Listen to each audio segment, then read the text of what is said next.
Cameras turned off, the campaign has died, but the work we started, it never subsided. From the desert floor to the mountain height, we're shining the torch, we're bringing the light.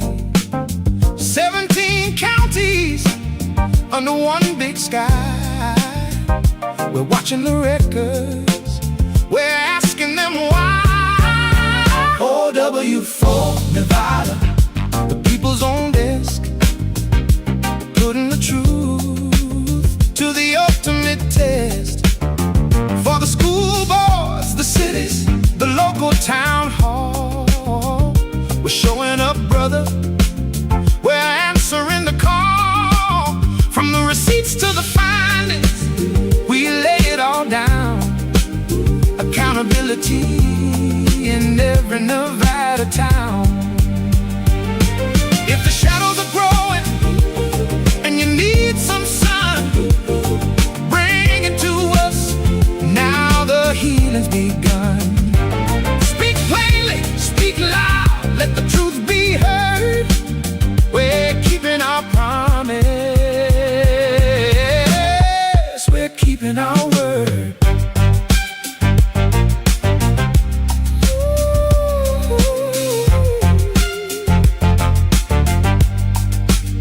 W4Nevada.com, you know where to go. Call or text that number, let the power flow. 702-381-4295. Nevada for Nevadans, we're still alive. Power back to the people. Well, there we are. There we are.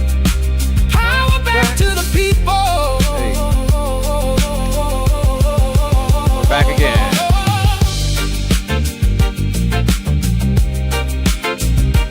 Supposed to be starting here in about 7 minutes. Wrapping up an article. Getting on that.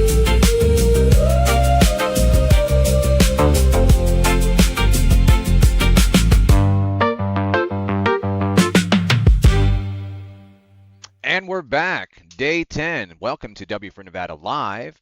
I'm Matthew Winterhawk, and we are continuing our coverage Day 10 in Coyote Springs LLC versus the state of Nevada. It's an exciting case.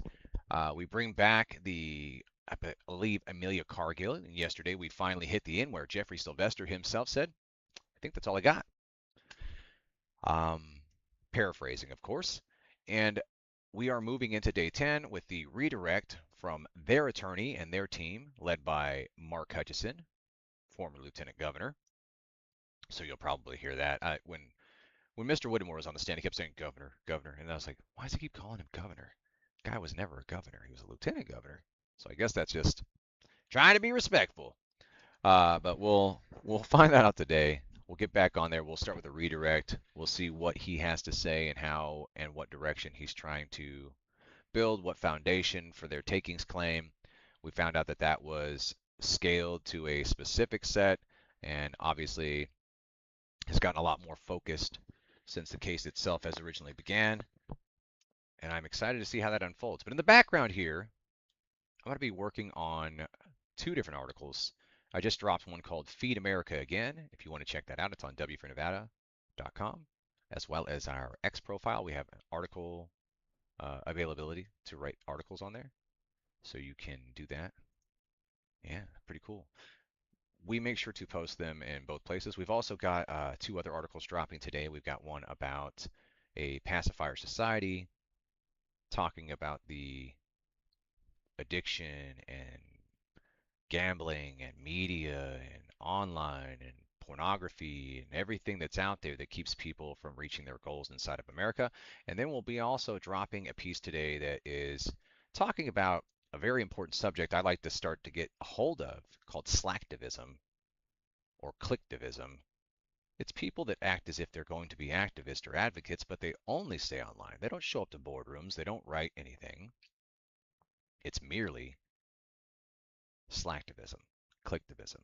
Sign the petition. Fantastic. What do we do when we sign the petition? Where's it going? What ordinance is it changing? What law do we need to amend? Is this something that needs to be legislated? Can it be done at a local level? What are your steps? What actually happened versus what's being viral on the internet and dragged across? And that case brings up Mama Llama.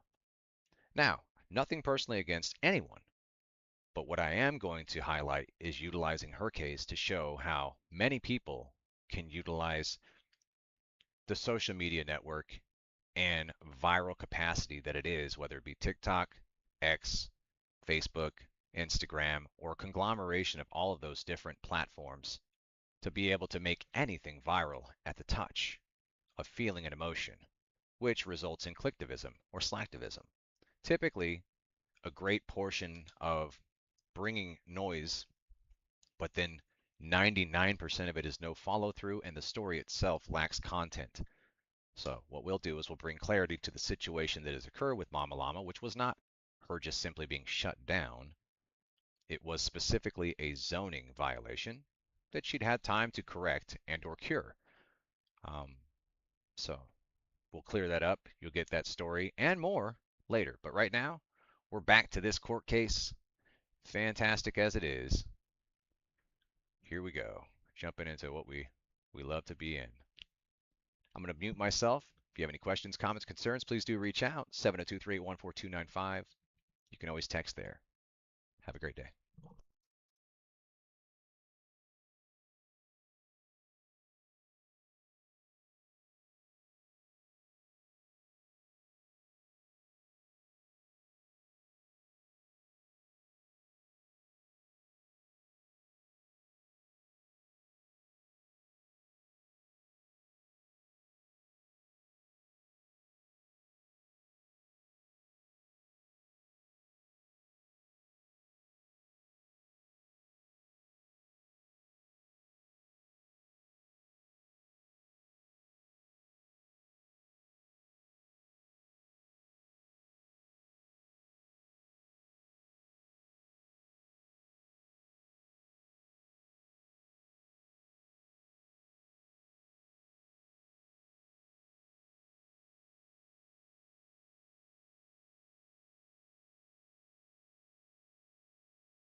Electronically. Yes. I think.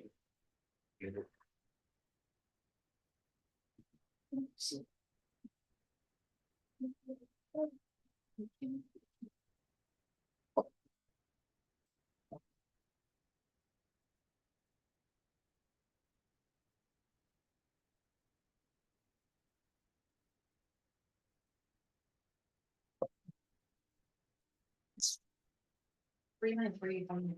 Yesterday, the last one to talk about. I'll check it, thanks.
FMCO, you want that? You're not doing that. Oh.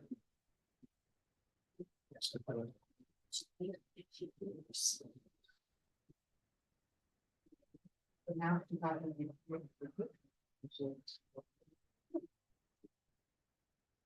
Yeah,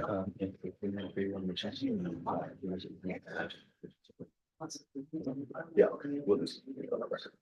No, just Peter. What do you mean cater from the courthouse? I mean, that's really what they call it.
Ross from 13th now, Assessment, Honorable Margaret presiding.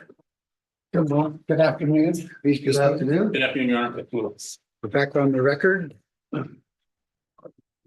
Coyote Springs Investment LLC, that's a state of Nevada. These state appearances of council, identified parties and party representatives who are present today. Good morning, I'm Mark Hutchison and Todd Kennedy and Kevin Sutall on behalf of Coyote Springs Investment LLC and related plaintiff entities. And with us is the general counsel of those plaintiff entities, Ms. Amelia Cargill, who is on the witness stand. Good afternoon, Your Honor. Jeffrey Sylvester, Matthew Nealand of Sylvester and Plaintiff on behalf of the state of Nevada. Okay, just before we proceed, one matter I want to address, and that is I'm going to have to adjourn tomorrow at 3:35 instead of 4:45. That's fine. Okay. It's heartbreaking. What's that? It's heartbreaking. On Friday afternoon. All right, the witness has retaken the stand and you realize that you're still under oath. Yes, I do. Just as a procedure or housekeeping matter, Your Honor, Yes. I talked to counsel. We inadvertently didn't admit state's proposed exhibit 3931. I've spoken to counsel and I believe he'll stipulate to the admission. So stipulated, Your Honor. Thank you, Your Honor. Which one is it? 3931. Just as part of the body and record of the court's decisions, yes, Your Honor, I have no objection to that. Okay. Well. All right, you may proceed. Thank you, Your Honor. Well, Ms. Cargill, welcome back for day 15? Something like that. Okay. I'm gonna try to keep my questions focused and not too terribly many, but we need to address some subjects that were discussed and questions that would have been answered and follow up on some of those during the course of cross. You may recall when you started your testimony 15 days ago or whatever it has been, that we had you at the whiteboard. Yes. So it seems only fitting that we had you go back to the whiteboard. And I'm going to tell you what I'd like to have you address, if you would, please. We've heard a lot about, and there's been questions and answers, both, a lot during cross, and I wanted just to give you a chance to make just crystal clear the status of various water rights. We've heard a lot about water rights owned by CSI, including water in Coyote Springs Basin and Cane Springs Basin.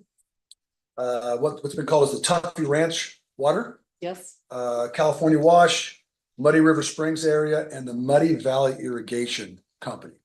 Yes. And what I'd ask you to do is please go back to the whiteboard, and if you could diagram for the court the amount and the availability of each of these water rights during the time period. I'm going to just kind of put you on bookends of the time period 2018 to 2020. All right, the bookends there are, that would be approximately the May 16th, 2018 letter, and then the June 17, 2020 recommendation for denial of the maps by Mr. Shell. So that's the time period. I'm going to ask you maybe some related questions to that, but if you could focus on that time period, and please go to the board and just explain to the court, and if she might, Your Honor, write out this summary.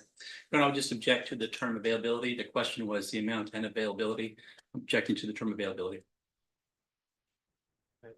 Response. I'm just going to ask the witness to testify as to what water rights did CSI own and have available for purposes of development. And object as to foundation as to the availability for development, Your Honor. Let's see. I think you'll see that she has foundation for that, Your Honor. May we proceed? Yes. Thank you. All right. Ms. Cargill, how would you like to start off? Start with Aerojet Yeah, and then yeah. go down. Yeah, start with just, that, and we've heard this, start with the Aerojet water, the Nevada Power water. What happened to the Aerojet water, the Moapa Days, to kind of put all that together. Okay, Now, this has been asked and answered. Ms. Cargill was at the whiteboard and they took a picture of it and made a court exhibit doing the exact same thing. So it's cumulative at best. Use the other, Pardon me? use what she already did. Is that what Yeah, you're saying? if it's as he just described, you may recall we went through this process in direct examination. That became We went through a lot of process with you as well, so I think you can. Thank you. Okay. so he's asked to start with Aerojet. And the Aerojet permits started, I think, with 49414. There were several after that, and Right. that was 8,600 acre feet annually. And then you said Nevada Power.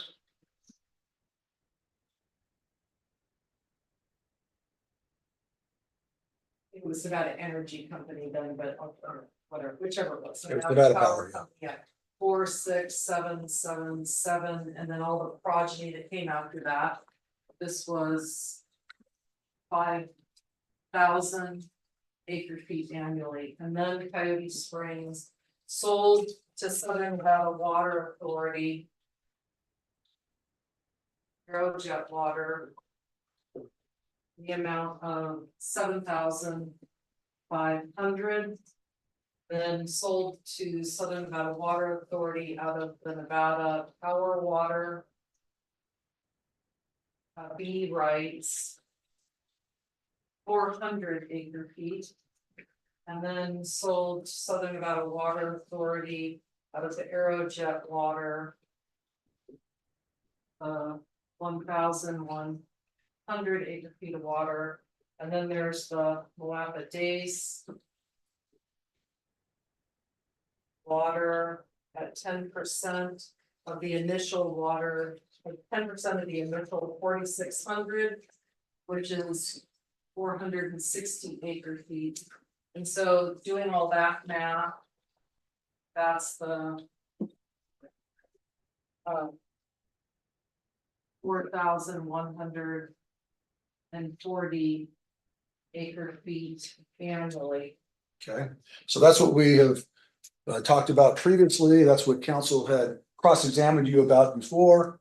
And he also then spent time with you on Cane Springs water. He also spent time with you on Tuffy water. He also spent time with you on the Muddy River Springs area. And he also spent time with you on the MVIC water availability. So the Yes. reason I have you back up here is to address each of those points that council made on cross-examination. So can you please explain to the court what water then during the 2018, 2020 time period was owned and available for Coyote Springs to construct infrastructure or continue development construction? My objection continues on with respect to the term availability, available for construction, Your Honor, the foundation as well. All right, overruled. So with the Cane Springs water, as we've discussed, that's basin 206. And of that, Coyote Springs investment has 249 acre feet. Lincoln County Water District has, these are plus or minuses, 251. And then there's the option water that's owned by Vidler, that's 500 acre feet. And that's 1,000. And as you have asked me to do, none of that is available because there's no well, no pipeline at this time. Okay, And there wasn't at that time or now. when we say at that time, you talk about the 2018, 2020 time period, Yeah, sorry for speaking over you. right? And then we come down and we go to, you said Tuffy, so Tuffy water. That's ruling 5918, and that's the 11,300 acre feet that can be put into the Lincoln County portion of Coyote Springs. But there's no pipeline during this time frame. And now in 2020, the Southern Nevada Water will cancel the program, so there's nothing there, and it's not feasible. Objection, foundation, Your Honor. I asked this very question on direct examination. She had no foundation to determine the feasibility of bringing that water down from Tuffy Ranch. That is absolutely not the case, Your Honor. 100% the case. Your Honor, this witness was asked extensively about the Tuffy Ranch River water. I'd like to give her an opportunity to be able to present to the court the response to the cross-examinations of counsel about Tuffy Ranch River or the Tuffy Ranch water and counsel's suggestion through his questioning, through the arguments, we heard opening statements, that this was water that was available for the construction and development of Coyote Springs. No, the objection was foundation for her testimony, proposed testimony about feasibility. She didn't direct cross-examination. She didn't know whether Mr. Sino had the financial wherewithal to install those pipelines. So I'm asking for a foundation on the feasibility portion of this proposed testimony. Your Honor, her testimony stands. Can I have a chance to address the cross-examination questions of counsel with this witness without interruption, please? Well, that's unfortunately how it works. My objection is foundation before she testifies as to the feasibility. Counsel needs to lay that foundation. Already laid with her direct examination, already laid during cross-examination. How much time do we spend on Tuffy water, Your Honor? With counsel asking cross-examination, and this witness answered his questions over and over again, laid the foundation. She's chief operating officer. She's general counsel. She's familiar with the records of the company. She understands the operations of the company. She surely understands Tuffy water. That's nothing, again, just to make the record, Your Honor, my objection had nothing to do with any of that other than the financial feasibility. And I'm asking just for a brief foundation as to how she knows what it would cost and whether it's feasible. Okay, overruled. I'll consider it, make points, and I'll consider as to weight. Okay.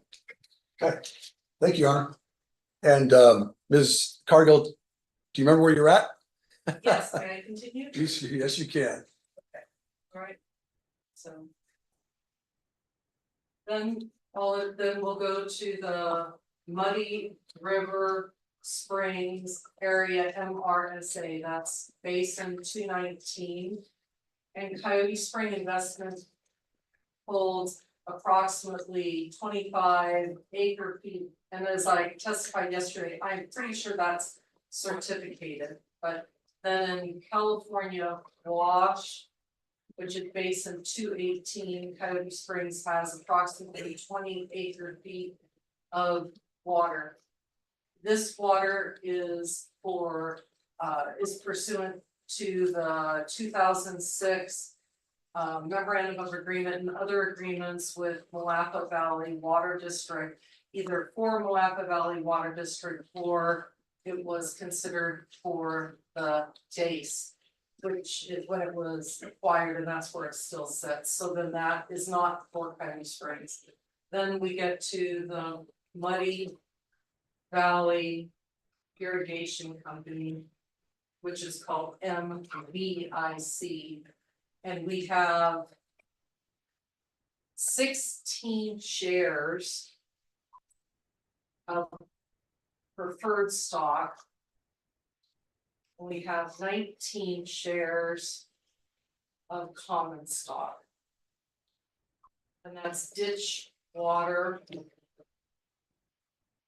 in the Muddy Valley Irrigation Company ditch system. And we had originally purchased it to use with a tree farm that we were operating in the area, and it can't be transported through the ditch. There's no ditch from the Muddy Valley Irrigation Company to Coyote Springs in any way. So I believe that's all of the water that Mr. Sylvester and I spoke about yesterday as well on that I talked about during examination. Okay, so just explain to the court, so we've got a clear record. And if you'd like, you can certainly go back to your seat, or you can stand there if you'd like, however you'd like to Thank you. proceed. Is the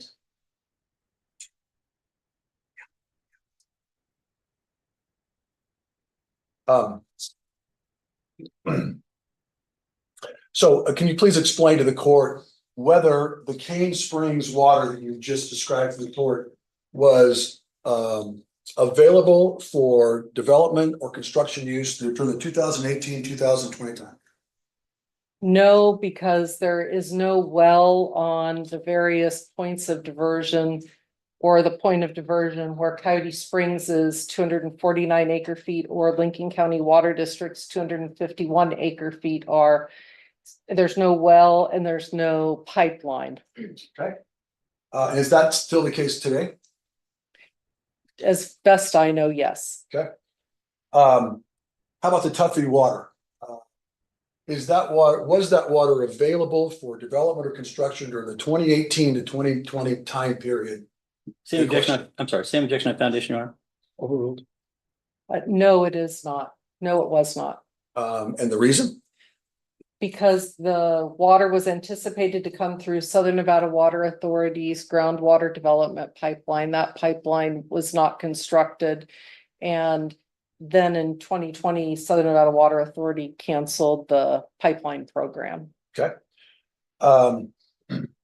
And let's go now to the Muddy River Springs area. You've got some water that's owned by Coyote Springs or related entities. And during the 2018-2020 time period, was the Muddy River Springs area water or California Wash water available for construction or development during the 2018 and 2020 time period? No, it was not. It's in the two different basins, basin 218 and 219.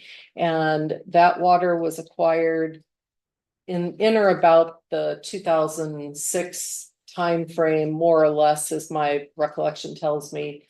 And it was subject to, one of them is specifically subject to an agreement with Malapa Valley Water District.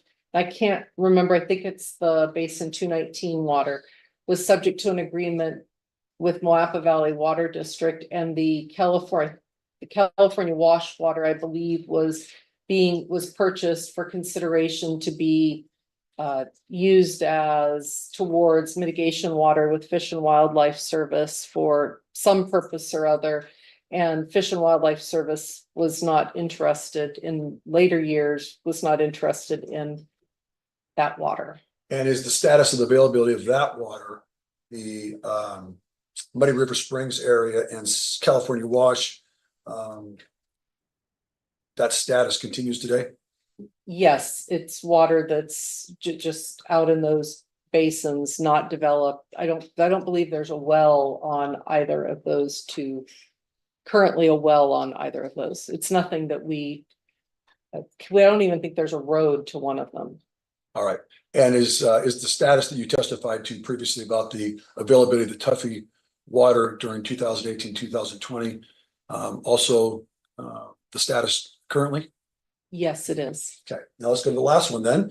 That's the MVIC water. And that's the 16 preferred and the 19 common shares within that corporation. Was that water available during 2018 to 2020 time period for the construction and development of Coyote Springs? No, Why not? because it is within the ditch system that is up, that creates the Muddy Valley Irrigation Company. And it's for delivery to land that's within that Muddy Valley Irrigation Company. And at the time that Coyote Springs bought that water, Coyote Springs had the rights to a tree farm. And that tree farm was watered, was irrigated by water that was delivered to a irrigation gate at the property. All right, thank you. So, Ms. Cargill, explain to the court what water was available in 2018 to 2020 time period for the development and construction of Coyote Springs. The water that is out of the Nevada Power Permit 46777, which is the 4,140 acre feet, the 4,600 acre feet, less the 460 acre feet for the Moapa Days, resulting in 4,140 acre feet. Does that continue to be true today? Yes, it does. Thank you. All right. Mark, you want to make that pretty? Yeah, can we take a photo of that and then I'll just offer as the next court's exhibit, Your Honor?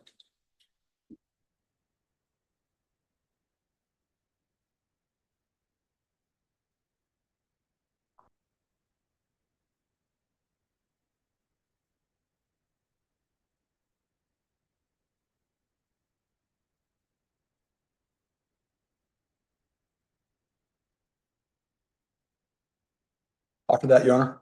No objection. Thank you, Counsel. Sorry, what did you say? I said no objection, Your Honor. Okay. Submitted as a court exhibit, correct?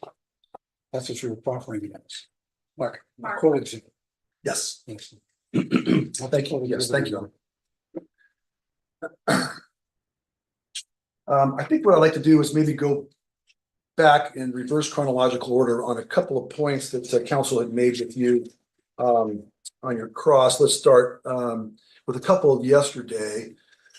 If I could we have exhibit 3361 pulled up, or sorry, 3367 pulled up, Hunter, if you don't mind, please. And then just go, Ms. Cargill, you remember you were questioned about this document. This is, of course, the First Amendment to the party agreement. You call that? Yes. Okay, let's just go to the page 14, 0014. Remember, you talked about this. I'm not going to go through it again with you. All right. Yes. And there was another page, I think, Hunter. Okay. Counsel spent some time with you on this, and he went through and he asked you questions about whether the state engineer directed or required that Coyote Springs construct the infrastructure or the elements of development that were, or the improvements described on those documents. You recall that testimony? Yes. All right. And you said, well, I'm answering your questions narrowly regarding the state engineer, because if I included other state agencies, it would get more complicated. You recall that? Yes. And then there wasn't an opportunity for you to follow up on that. So I'd like to have you follow up on that. What did you mean when you said it would be more complicated if you had to include other state agencies? I was specifically referring to the fact that the Nevada Division of Water Resources, the state engineers division, is underneath the Nevada Natural Resources Conservation Division, or whatever the correct name of the parent department within the state is, because one of the sister agencies to- Objection Foundation, Your Honor, as to how she understands the structure of Nevada State and the water resources. Sustained. Have you worked with the state of Nevada as the chief operating officer and general counsel of Coyote Springs? Yes, I have. Have you had to work with the Nevada Department of Conservation and Natural Resources in that role? Yes, I have. Have you had engagement with the personnel in that office or in that department?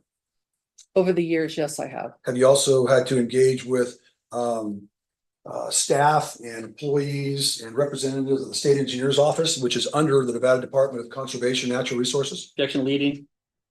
I'll allow it. Yes, I have. And have you also engaged with the Nevada Department of Environmental Protection? Yes, I have. To your knowledge, does that department also fall under the Nevada Department of Conservation and Natural Resources? Yes. What about wildlife? Heard a lot about wildlife during cross-examination with counsel. Objection, that's testimony, Your Honor. And, Just ask the question. You can't lay a narrative in the portion of your question. oh, really? Is that Pose a question. going to be the rule now? Because I'd love to have that enforced by unopposing counsel. Love to have that. On direct or cross? I'll accept that, and we'll enforce that with counsel on a go-forward basis. Both the direct and cross. Because I'll love that. You will love it and so will we. I'll love that. We both will. I'll love that on direct. We can't wait. Yeah. And so if we're done being pedantic and childish, may I move forward, Your Honor? Okay, For both of us, though. all right. So, wildlife, ever interact with state agency or personnel or employees concerning wildlife on Coyote Springs as part of your responsibilities and duties as the chief operating officer and general counsel? I have interacted with the Nevada Department of Wildlife across the state of Nevada for various reasons, including at Coyote Springs, and as well as another division underneath the Nevada Department of Conservation and Natural Resources, which is the State Historic Preservation Office. And at a minimum, those agencies and various departments within each of those agencies for various reasons for Coyote Springs and for other projects I work on. Okay. And during the time that you have been the general counsel and chief operating officer of Coyote Springs, what's been your experience in terms of those particular agencies making requirements or demands upon Coyote Springs? Coyote Springs has permits and agreements for operation, permits and like procedures that you have to put in place, standard operating procedures for various other agencies. For instance, Nevada Department of Environmental Protection. We have a public water system permit. We deal with their division that handles those. For the water treatment plant, we dealt with them to get a permit related to safe drinking water. For the groundwater treatment plant, we dealt with Nevada Department of Environmental Protection for the permitting of the wastewater plant, for the permitting of the package plant, for the treated effluent, and for the right to discharge. State Historic Preservation Office, we deal with that division with regard to cultural artifacts and the survey work that had to be done at Coyote Springs. And trying to think of, I know there was another agency, Department of Wildlife. We talked about Department of Wildlife. That doesn't so much regulate Coyote Springs. We work with the Department of Wildlife though. What about on environmental matters? For environmental matters, we deal with the Department of Wildlife related. They've sat on the Habitat Conservation Plan Technical Advisory Committee for tortoises and tortoise habitat and preservation of the various areas at Coyote Springs underneath the 404 permit and the take the section 10 take permit from the Department of Fish and Wildlife and a part of our environmental mitigation planning. All right. And have you discussed for the court what you wanted to discuss in terms of including other state agencies? That the response about what was required by the state engineer would be more complex? It would be more complex if I just wanted to be very specific when I was on cross-examination by referring to the state engineer's office, because it would, for instance, the wastewater distribution system, we would be required to have a permit. If we want to have a wastewater treatment system, then there are certain other obligations we must do. And same with the discharge of what you must do with that discharge. And there's rules and regulations about that. And that doesn't come necessarily from the state engineer's office, but it comes from what I refer to as a sister agency, another agency of the state underneath the control or supervision of the Nevada Department of Natural Resources. What department or agency does Coyote Springs work with that addresses putting Coyote Springs permitted water to beneficial use? The Nevada State Engineer's Office under the Nevada Division of Water Resources. Does the state engineer impose any requirements on CSI in that regard? Yes, they impose requirements that we have to put the water to beneficial use, and we have to show proofs of completion. When you drill a well or you are going to get your treated effluent permit, you then have to prove you've actually done it. So you have to file the proof of completion that shows exactly what you've done, what you've spent. That follows up the plans and other pre-permit documents you would have shared. And then following that, until you've received your final certificate in the case of water, as you and I have talked about, and as I talked about with Mr. Sylvester, we have to keep moving forward until that beneficial use is proven. So we have to build the water treatment plant, build the wastewater treatment plant, build all the transmission lines to move all of the water through it to get to the homes and to build the homes and to build the businesses and allow all that water to be used so it can be flushed through the system to the wastewater treatment plant and create treated effluent, from which you need another permit from the state engineer's office. Thank you. Let's go now to another exhibit that you were asked about in cross-examination. It's exhibit 3769. You may recall this is the letter from Albert Jr. to Howard Hughes. The part I would just like to just highlight for you is that first paragraph where Mr. Sino introduces himself to Mr. Kevin Orrick. He says, "My name is Albert Senior Jr.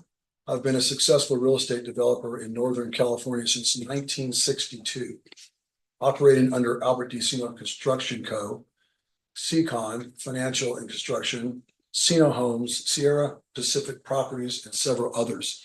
I develop residential, multifamily, office and commercial, and industrial properties. In Nevada, my brother Tom and I, along with two partners, own Peppermill casinos. In addition to the 5 casino properties, Tom and I also own a large real estate portfolio through Wingfield Nevada Group.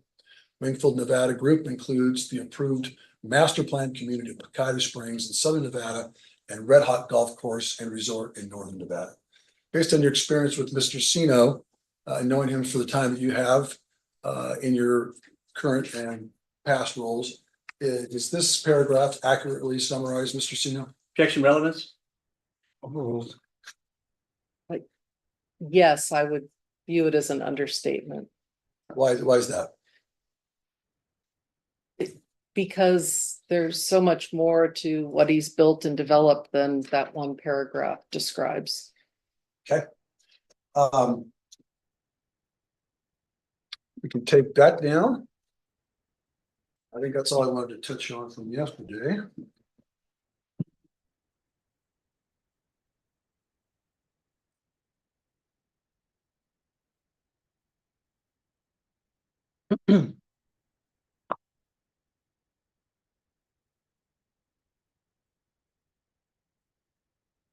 All right, let's pull up, if we can, please, Exhibit 3761. And there were two letters here that council talked with you about. You may recall one started on 001, and I believe this was your letter to Mr. Welsh. And then there was another one on 003, Albert Jr.'s letter as well. Do you recall that examination by council? Yes, All right, so let's go to 003, please. And highlight the third paragraph, the last two sentences, if you would.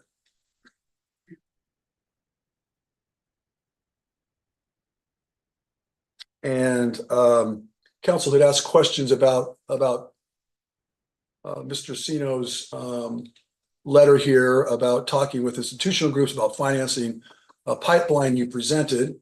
And he said, "Yeah, I can make this happen." And council said to you, "Well, this is after 1309, and this is after the lawsuit was filed." And you're still seeking, still seeking and pursuing this pipeline. It's not a question, Penny, it's just a narrative. Just ask the question. He's essentially coaching the witness through the extended question and the narrative that precedes the question. Well, council, let me just say this. Council far exceeded the scope of my direct. Far exceeded the scope of my. By agreement. Wait, just stop. Okay. It was by agreement, wasn't it? Yeah. Yes, it was. Can I talk? Your Honor, yes, of course it was by agreement. So as a result, Your Honor, I'm not just redirecting this witness. Now I'm taking her on cross of his direct. Go ahead. Your Honor, Okay, I'm taking on cross of his direct. And so that's where I'm getting to now, where I can have leeway, Your Honor can give me leeway on cross of his direct. That's what I'm doing essentially with this witness. Your Honor, just for the record, it is his witness. It may be cross in form, but not in substance. This is his witness, and she is not going to resist a leading question, which is the purpose of not allowing cross-examination of a friendly witness. All I'm saying is ask the question without the narrative, because that becomes leading. Your Honor, Just close your question. may I proceed? Thank you. And so the question that had been posed to you was, why still seeking this alternative water for CSI project? And why was CSI doing that with this particular letter? What was going on here with this letter? because at this time, 2021, as Mr. Sylvester and I went through the various timelines, 1309 has been issued. And we believe that we're done with the 4140. We're done. And we remembered, Mr. Sino and I, that there had been the presentation from 2017, and Mr. Sino said, if we can't use the water that's there in Coyote Springs, maybe we need to go back and talk to the water authority. If we can't use the water under our feet, let's go to the water authority and say, okay, you had ideas for outside water from outside of the valley. Let's go see if they meant what they said. Okay. And so we pulled up their PowerPoints, we looked at them, and we said, okay, they made 3 proposals. Let's write to them and ask if we can do it. And see if they could make it happen. Yes. Okay. Now let's go to Exhibit 3762, which is Southern Nevada Water Authority's response to Mr. Sino's letter and to your letter. And if we could go to the last, let's see, the first paragraph, the last sentence. First paragraph. So just last sentence to just remind what the questions were about on cross. As such, the conceptual infrastructure projects discussed in our 2017 presentations cannot properly be characterized as proposals as suggested in your letter. What did CSI understand Mr. Walsh was telling them in response to their letter about the proposals that had been made in the PowerPoint presentations earlier? What I've said before about it, which is They made the presentations, we go to them and say, okay, we're ready to pursue them, and they said, and the water authority said to us, oh, we didn't really mean it. That's to us what this sentence says. As such, the conceptual infrastructure projects discussed in our 2017 presentations cannot properly be characterized as proposals. We took them, they were presented as proposals. We took them as proposals, and they are here saying, sorry, so we can't use the water under our feet, and we can't use any of the proposals the water authority suggested. And these proposals that are being referenced by Mr. Walsh here in response to your letter were the proposals that we'd seen in the PowerPoints throughout the course of your testimony. Objection leading, Your Honor. Is that correct? That's still leading. Want to rephrase? Sure. What proposals is Mr. Walsh talking?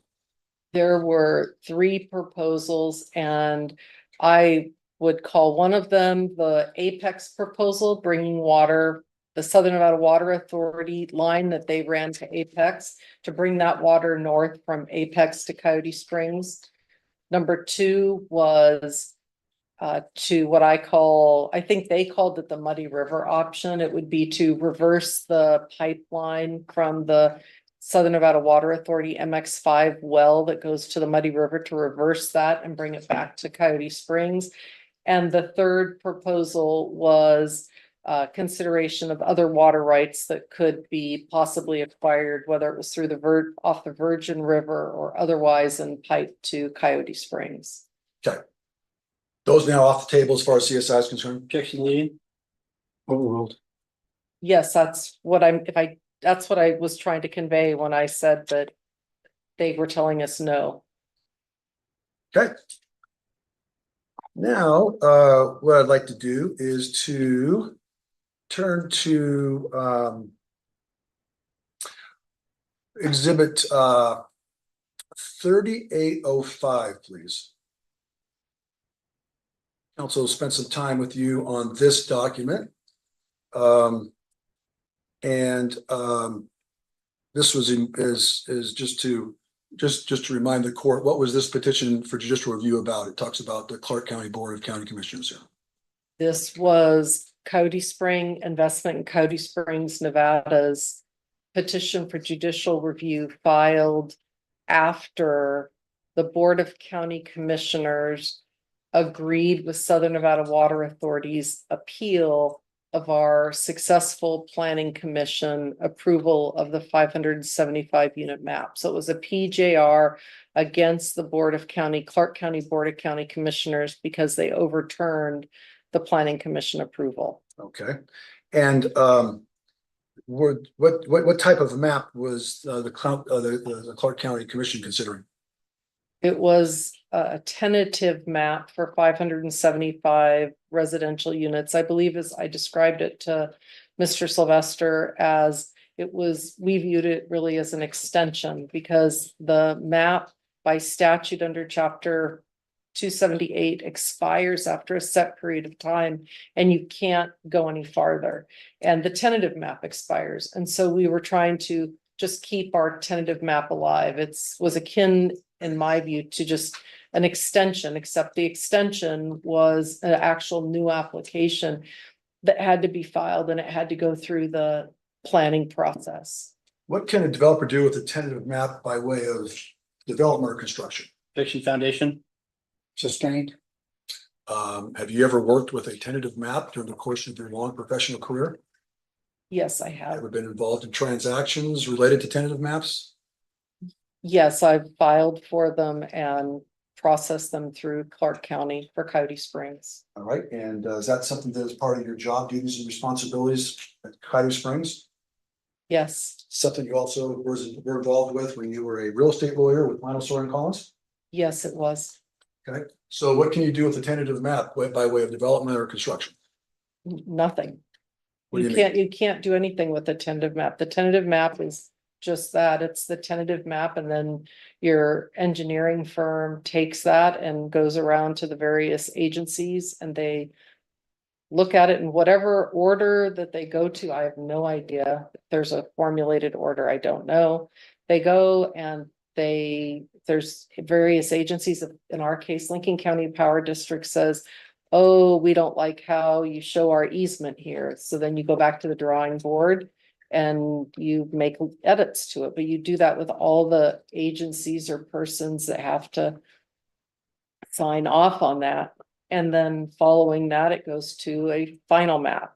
And then that final map goes through another a small review process just with the county, because you may have some edits to it. It's not just wrote. It doesn't go right from tentative to final. So In addition to Clark County reviewing the tentative map, was there a state agency that needed to review the map? there's a handful of agencies that review the map. Okay. All your utilities, including there's a state office. You have to have the state engineer has to sign off as we've seen on some of the other maps we've looked at, both on direct and cross. There's a block for water commitment, and for Coyote Springs, you have Lincoln County Power District, you have the Clark County Coyote Springs General Improvement District, and the state engineer's office, various agencies. Okay, and this file stamp is 2022 for this petition for judicial review, I think November. In November of 2022, did CSI have any expectation that the state engineer would approve the maps that had been submitted to Clark County? No, Why not? we've been told no, and we were in litigation, and 1309 had come out, and Mr. Shell had sent his "we're not going to sign your maps" letter, and we'd submitted Mr. Reich's reports. We'd done a whole lot of things, and Okay. they were telling us no, and at the time, no, we did not believe. At the time, what about Las Vegas Valley Water District as the general manager of the GID? Did you expect their approval? No. We've talked a lot about that in this case already, correct? Yes. All right. So what happens to this petition for judicial review against Clark County regarding the denial of the tentative map? I believe it was stayed, and then it ultimately was dismissed after I'm trying to think if it happened after Judge Yeager issued her final order in the case. I think that was when it was dismissed finally. Okay. To your knowledge, were there any rulings on the merits on this petition for judicial review? I don't think there were even any hearings. All right, thank you.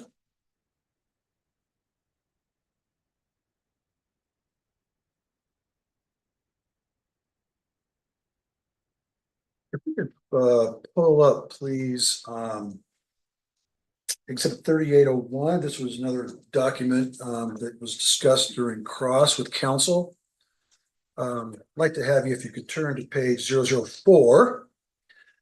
You spent some time on this with counsel, and like to just ask some follow-up questions here with you. First off, who is this letter from? To your understanding?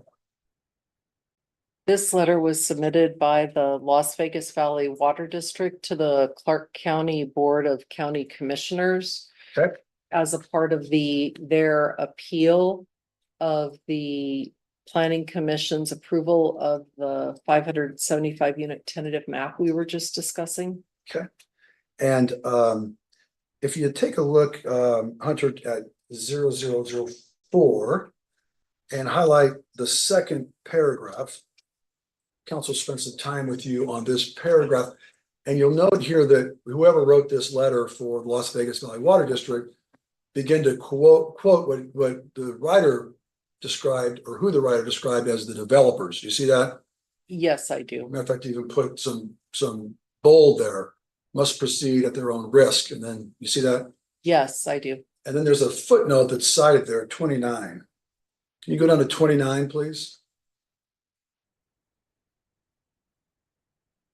Do you know what transcript is referred to here, Mrs. Cargill? Yes, I do. How do you know what transcript's referred to here? I was at that meeting. That was the the public hearing for the creation of the Clark County Coyote Springs Water Resources General Improvement District. And Hunter, if we could just highlight the sentences after that 29th footnote site. And I'll just read this. The developers immediately confirmed staff's characterization. Staff pointed out it's the developers who are assuming all the risk under this GID and under this agreement, whether it's for acquisition of water subsidy, of the operating costs, ellipses, that is really borne by ourselves and us developers, period, close quote. Then the site is to footnote 30, which references back an id site to the referenced transcript that you've already made and given. Continuing, the developers continued, quote, I also feel like it's important to point out that the water source is, ellipses, is one that is outside of existing allocations within Clark County. We are living on our own water resources that don't have to take away from any of the water rights that would otherwise be used for the rest of Clark County residents, period, close quote. Citation back to the same transcript. You were present, Ms. Cargill, for that hearing. Yes, I was. Do you know who is referenced here as developers? Who was speaking at that time? That was Mr. Whittemore. Okay, and do you know what he was talking about? Mr. Whittemore was making clear to the board that Coyote Springs would stand on its own. Coyote Springs was not going to be asking or relying on Las Vegas Valley Water District to provide the water out of Las Vegas Valley Water District's system. That Coyote Springs had its own water. It had 4,140 acre feet after dedication of the water to the Dace, and that Coyote Springs would stand on its own. And he was making that point. And I think I've said that before in other testimony. That was his position at that meeting. And I mean, I remember that. Okay, if you could just go down to the next paragraph. This is whoever wrote this letter says, thus knowing full well the risks of proceeding with an uncertain water supply, developers continue to push forward. Having been at that meeting, having personal knowledge of what was said and what was addressed at that meeting, do you agree with the characterization of the author of this? Objection calls for speculation, Your Honor. If he's talking about what Mr. Whittemore knew, then let's ask that question to Mr. Whittemore. You consider understanding from what she heard as to what. Then identify the speaker if we can please in the continue. context of the question. May we continue? Your Honor? Yes, go I ahead. still want to identify the speaker that she's going to refer to in the context of the question from a foundational standpoint. May we continue, Your Honor? Yes. Thank you. Go ahead, Ms. Cargill. I'm sorry, Mr. Hutchison, what was your question? Sure. Whoever is the author of this letter wrote, thus knowing full well the risks of proceeding with an uncertain water supply, developers continued to push forward. Having been at the hearing, having heard the context of what was stated and what in fact was addressed, do you agree with that characterization? No, I don't agree with that characterization. That is taking what was said at the hearing. Mr. Whittemore's position was Coyote Springs will stand on its own. It wasn't Coyote Springs doesn't have water. The statement was quite the opposite from the GID creation. It was Coyote Springs has water. We know that we, Coyote Springs, have to bring the water to this development. We, Coyote Springs, were not asking for water from the Las Vegas Valley Water District. And that statement, that sentence right that's highlighted is taken out of context from what I remember that hearing to be. Thank you.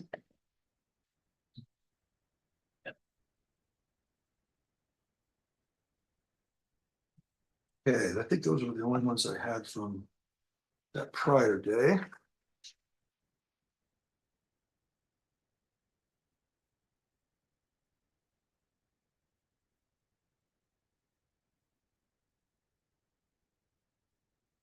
Ms. Cargill, I'm gonna have you shown, what has been marked as exhibit 209.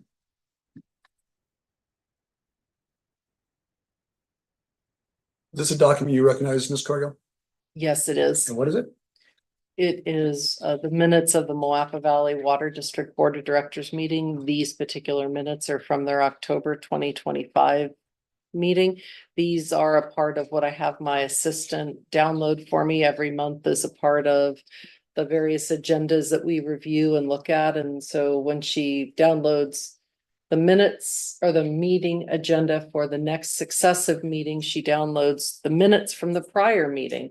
And so I review all of those things together that she compiles for me on a monthly basis. Thank you. And I see from the Bates number, this came out of CSI's records. Yes, it did. Are you the custodian of CSI's business records? Yes, I am. Would this exhibit 209 be a record that would be kept in the ordinary course of business? Yes, it is. And would it reflect the events at or about the time they were recorded and received by CSI? Yes. Move for admission of 209, Your Honor. Objection here, say it's not a business record of CSI. This is a minutes from, It's a public record admitted. I didn't hear your ruling. Public record, is that what you said? That's what it is, isn't it, Lance? I didn't hear what you said, Your Honor, is all. I said it's a. public Yes. record. Thank you. I just didn't hear you. Yep. All right. So let's turn to page 2 of this document. And we'll look at the first full, let's go to the first full paragraph, just the manager's report. So this would be the manager of the Moapa Valley Water District.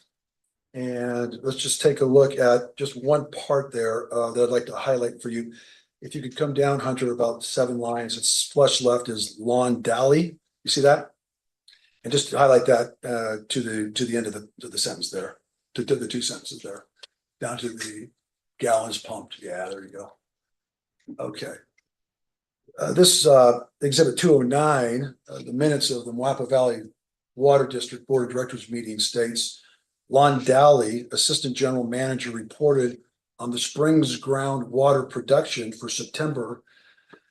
And then he continues, Arrow Canyon number 1 pumped 82,521,000 gallons.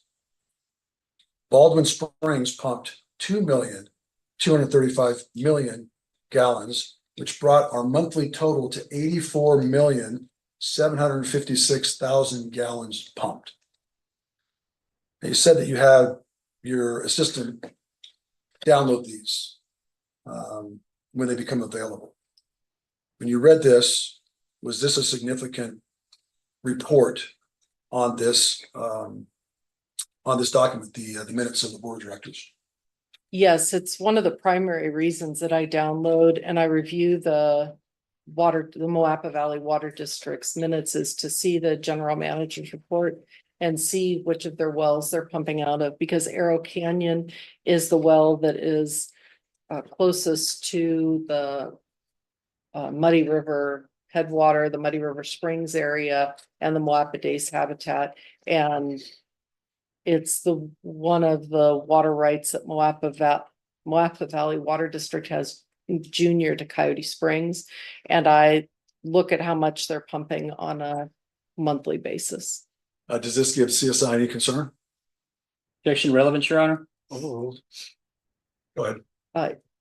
Yes, it does. As I've discussed before, Moapa Valley Water District is pumping water for the community of Moapa and Objection foundation, Your Honor. I don't know. Sustained. I don't- Ms. Cargill, do you review the reports of the Moapa Valley Water District Board of Directors meetings? Yes, I do. And do you keep up with what the Moapa Valley Water District is doing by way of their own operations and their pumping as part of your responsibilities and duties at Coyote Springs as the general counsel and chief operating officer? Yes, I do. And I read their integrated resource plans or whatever they call it, where they say what water they have and what wells they pump out of. I keep track of their applications that they submit for new permits by looking at public notices in the newspaper and also through reading their minutes from their meetings. Why would you do that as the chief operating officer and general counsel of Coyote Springs? Because they're they pump and they're immediately junior to Coyote Springs, and they're supporting a full community of homes and businesses and growth that's happening in the Overton area, and they're junior to Coyote Springs, and that concerns me, and it's concerned me for some time. Thank you. All right, we can take that down, please.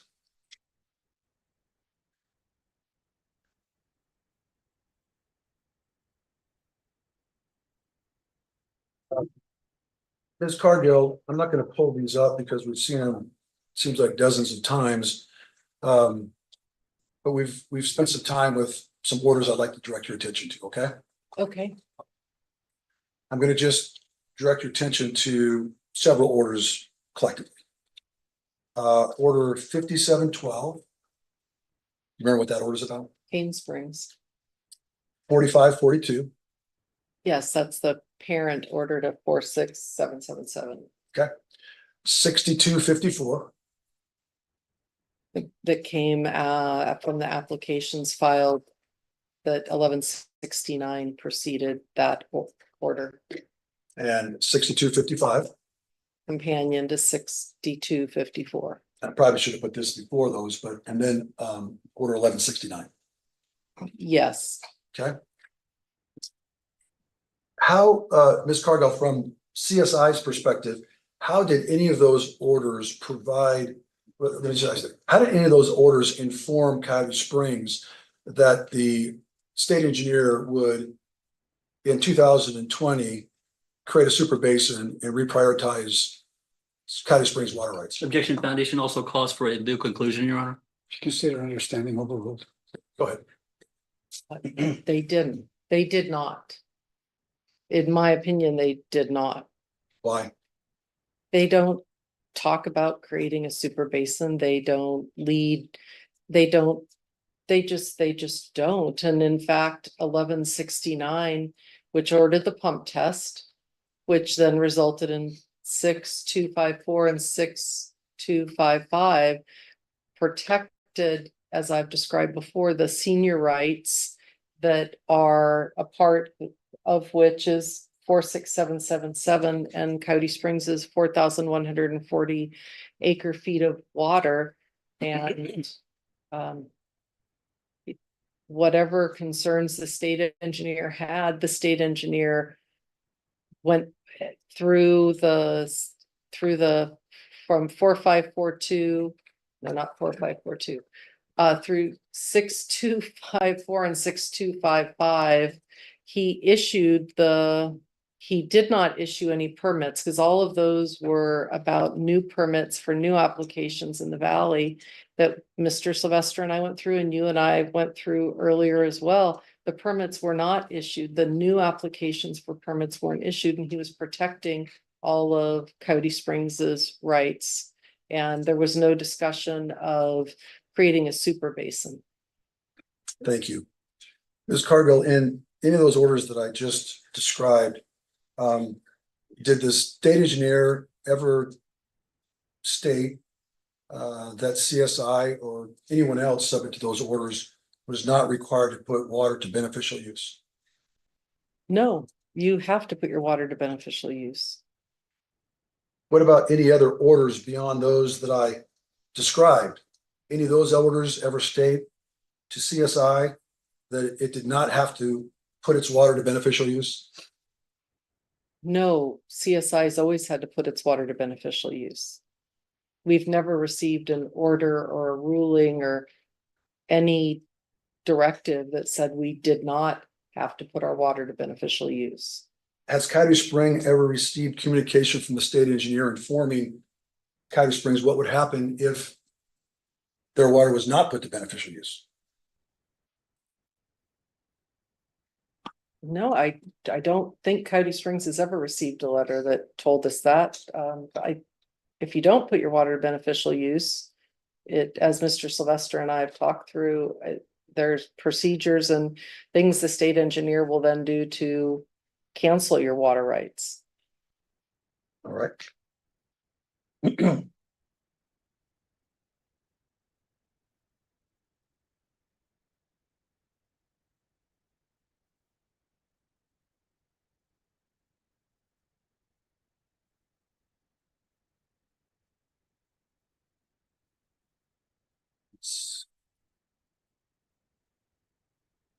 keeping your attention focused to the rulings 6254 and 6255 without having to pull them up. Do you recall when those were issued? What year? 2014, I think. Okay. So from 2014, when those two rulings were issued until May 16th, 2018 letter, did the state engineer do anything to indicate to CSI that its water rights in Basin 210 would be unusable? Objection vague and foundation, Your Honor. No, Did they ever tell, did the state engineer during that time frame ever tell or express to Coyote Springs that those water rights would somehow be in peril? no, But what did the state engineer do during that time frame that Coyote Springs, 2014 to 2000 and 2000, right, 2014 until the letter from the rulings 62, 54, 62, 55, and 2014 until that May 16, 2019 letter? Did the state engineer do anything that Coyote Springs? I just needed to confirm the timeframe Okay, you're asking me well, about. please, go right ahead. If I object as to foundation as to what the state engineer did, I think that was the question. If she knows. As what the state engineer did?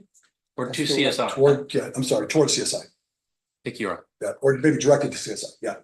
So I'll fix that. So, Ms. Cargill, during that time period from 2014 to May 16, 2018 letter, what conduct or actions did the state engineer direct towards or engage with Coyote Springs concerning this project? The first thing that comes to my mind is the detention basins. We spent a lot of time talking about the Yeah. detention basins, and Coyote Springs had in 2015 reacquired the property from Weyerhaeuser and thus also the detention basin lease from BLM, and had engaged engineers and was working with the state engineer's office to redesign the detention basin dams. And we have Mr. Sylvester and I pulled up and we looked at a handful of those plans and documents that were stamped by Mr. King in 2017, I think they were. And we looked at those, and so the state engineer was engaged with, his office was engaged with our engineers and our staff, Coyote Springs' staff, to redesign all of those and get ready for that detention basin facility to be completed. We would have been filing extensions of time for proof of beneficial use, and I think there were one that was filed or two that were filed in there for proof of completion, perhaps also for the reuse water company or the treated effluent plan or treated effluent permit out of the wastewater treatment plant. And just those related type things. And then there are the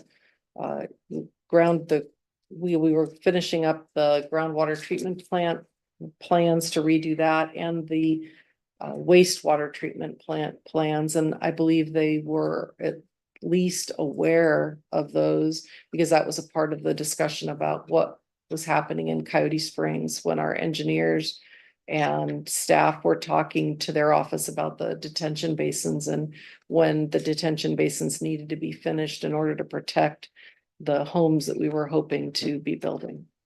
Thank you. Let me turn your attention to one order in particular. I'm not going to spend much time with it, but it's 4542. If we could pull up Exhibit 99, please. And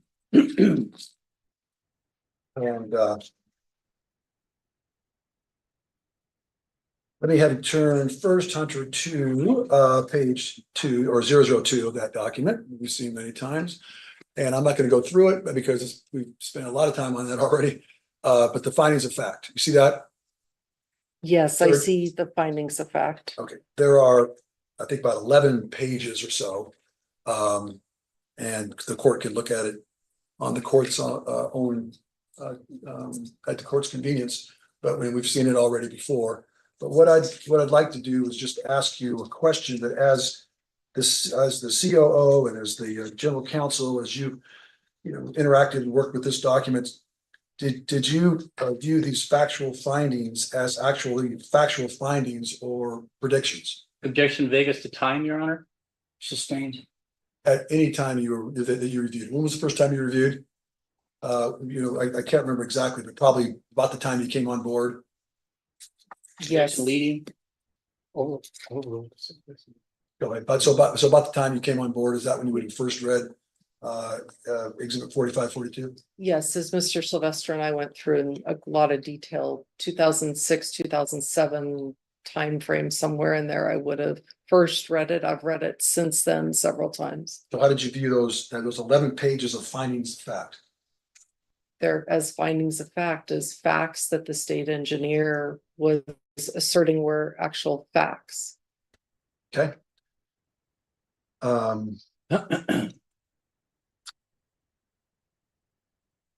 So I want to turn now to some of the footnotes that are cited actually in some of these findings of facts. What is your understanding the state engineer relied on in these findings of facts referencing the footnotes? I think that there's a lot of there's facts. The state engineer refers to various science, various reports that they look to, and studies and data that they had collected or that they had others collect for them. I think there are references, some of the ones that Mr. Sylvester and I looked at in the footnotes. I think there's USGS. I think there's probably an Econ. I don't recall if the Rush report was also referred to in these findings of facts or not. Probably various state engineers, maybe some state engineer files and pumping records, all sorts of different scientific papers and data and documents. Okay. Hunter, if you could just go to footnote on page 3, footnote 3. See the 3 on page 3, footnote 3 and footnote 4. Just for reference purposes, this is the Econ report and the state engineer's office report. Yes, I see that. Okay, next page, page 4, go to footnotes 5 and 6. See what those reports are, Ms. Cargill? Yes, the footnote 5 is a USGS report, and number 6 is official records from the state engineer's office. And let's just quickly go to pages 6 and 7. Footnotes is 11 through 15. Just kind of go through those and highlight those, or just magnify those real quickly. Appear to be what kind of transcripts? Transcripts from and exhibits from public hearings in front of the state engineer's office from 1995. And they both appear to refer to a public hearing in front of the state engineer in 1995. Okay, keep going, Hunter, through footnote 15. Same thing. Yes, 13, 14, and 15 all seem to be citing to the same the same transcript from the same public hearing. Okay, and then if you can go to pages 8 and 9, Hunter, footnotes 16. Let's just pull up 16 through 24 and just highlight, just magnify those. Don't just spend much time on them at all. What do you see here? Same thing. This is all one study, Okay. one that was done in well, it might not be one so it is MX sighting investigation, various parts of it. Okay. And last, the next page, just quickly highlight those if you went through footnote 24. Those all seem to be the same Urtec Western MX sighting investigation program and different parts of that program that were given to the state engineer. Okay. So as you read 4542, back when you first read it and even subsequently, was there any importance that you placed on all of these sources or references that were provided by the state engineer? If I can object in relevance and make a record, Your Honor, the investment-backed expectations Ms. Cargill has conceded to are those of Mr. Whittemore. So what she knew and understood from reviewing that is of no relevance to his investment-backed expectations during the time period that he acquired the rights until the time period that he left. Judge Counsel is assuming a lot, including what I'm going to offer this for. I don't have to reveal my trial strategy. It's a omitted document that the witness can comment.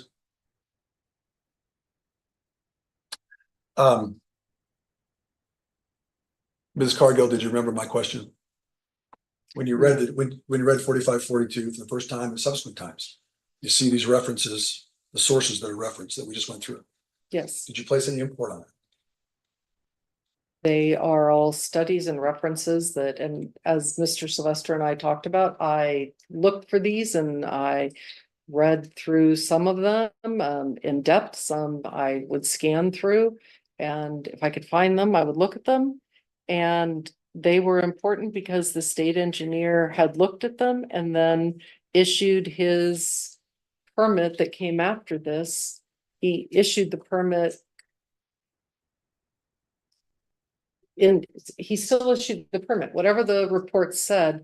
I suppose one way of saying it could be he issued the permit in spite of all of them, but that assumes they're all bad. I'm not suggesting they're all bad, but he issued the permit notwithstanding what any of those reports said. He relied on those. Again, Judge, relevance and speculation and foundation, what the state engineer reviewed and didn't review and what was the basis of his determination to issue the permit is not within the foundation of this witness. She's stating her understanding. Thank you. May she continue? Please continue. I think I was done. Okay, all right.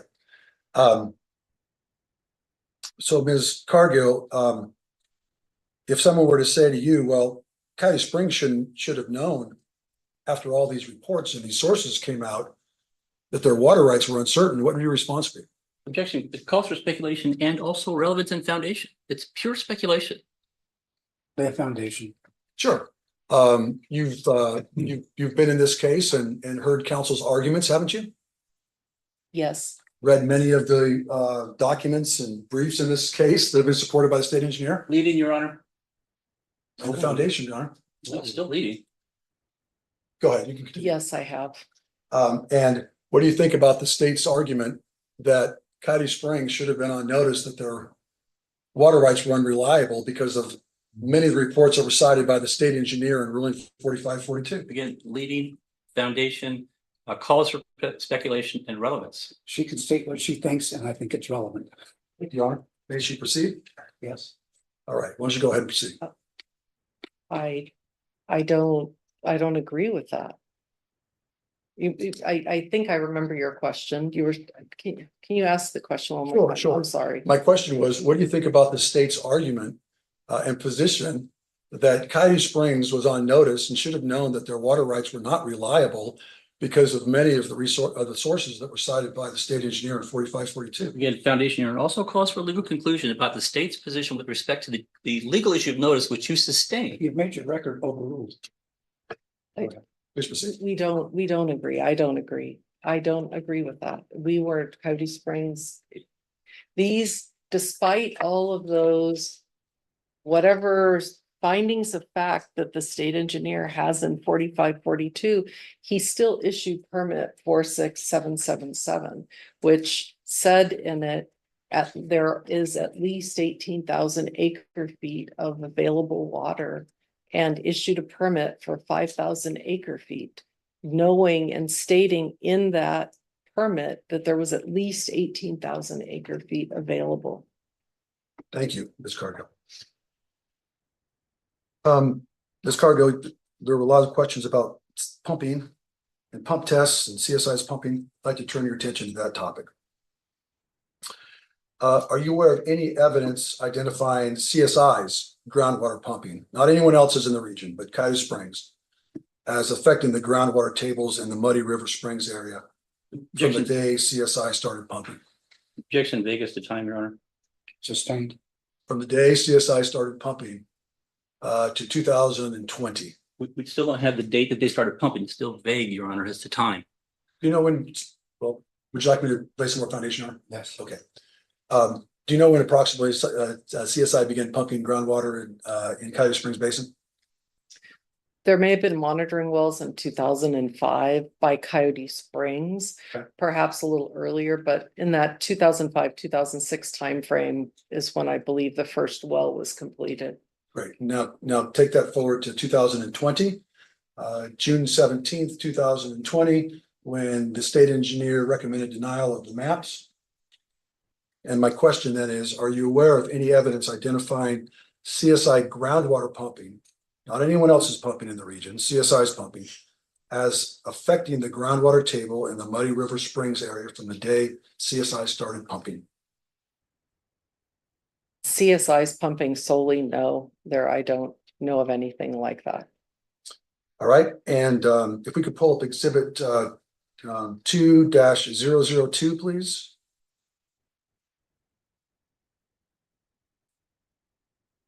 Two dash 0022. Sorry, 22.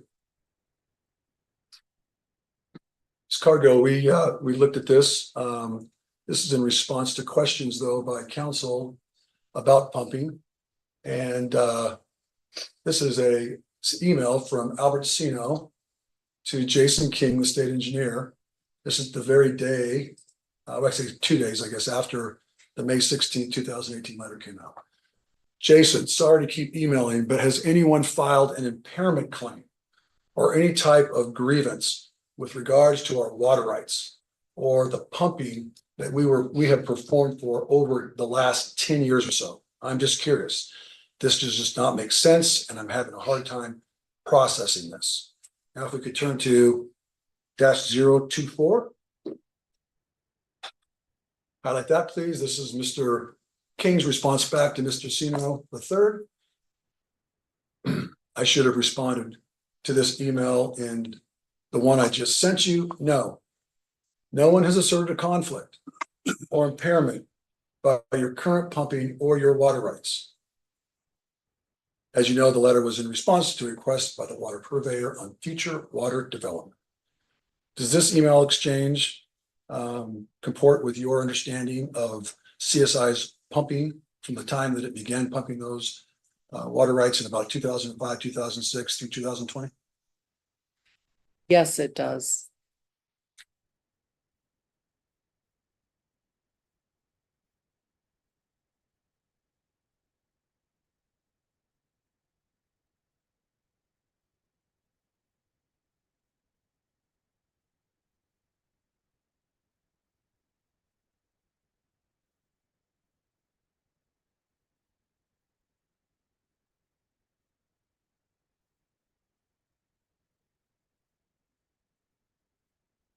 Ms. Cargill,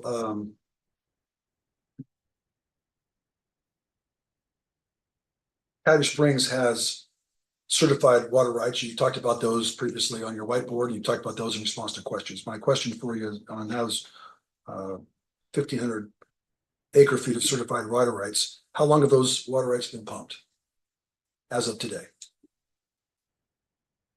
Probably close to 20 years. And to your knowledge, during that 20-year period of time, have the flow triggers ever been hit under the memorandum of agreement? To my knowledge, no. That's why the HRT does the annual reports, is to say whether the triggers have been hit or not, and to discuss whether anything needs to happen under the memorandum of agreement. And that's not occurred.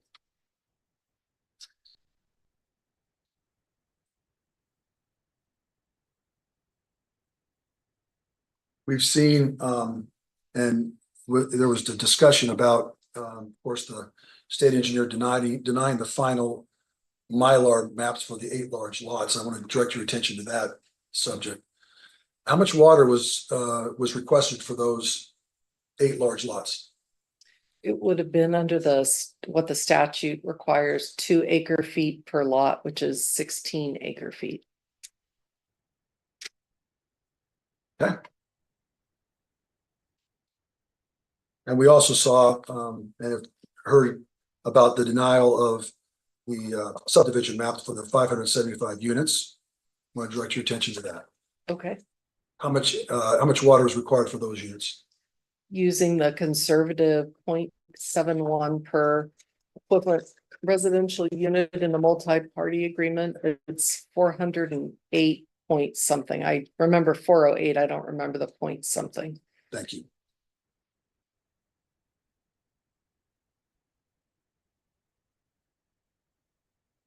Can we please pull up exhibit 3556, which is in evidence and was the subject of some cross-examination questions. Do you recall you were asked questions about this document during cross-examination, Ms. Cargill? If you can just kind of turn the page so we kind of, or let's go back to the first page and just highlight the Ray line there, please, and magnify the Ray line below the addressees. Hunter down, right there, down, right there. Highlight that Ray line, yeah. Okay, remember what the subject was about? Yes, I just want to allow you to clarify.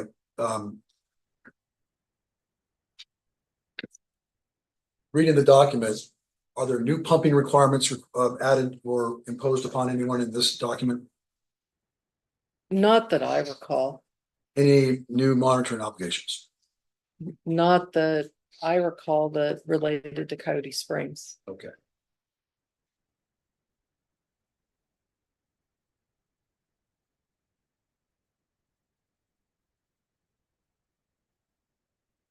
During this time period, okay,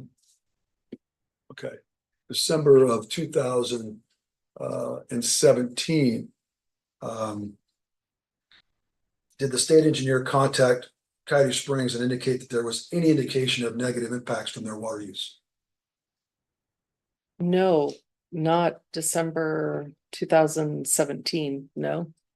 No, I'm just trying to place my memory into where we are. I believe that Mr. Sino III had even reached out to Mr. King, and that was in that.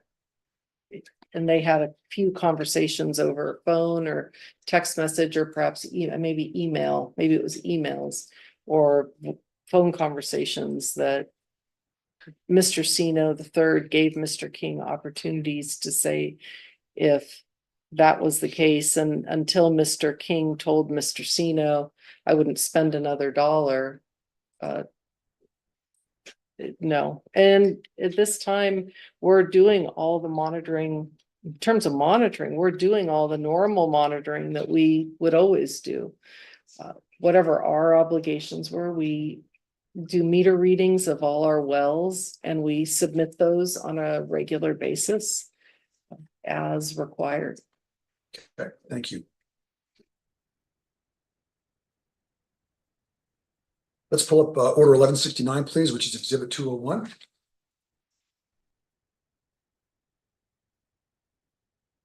Ms. Cargo, we talked a lot about this document. I'm not going to have you go through it. I'm just going to ask you a question. What pumping was ordered? What type of pumping was ordered under 1169?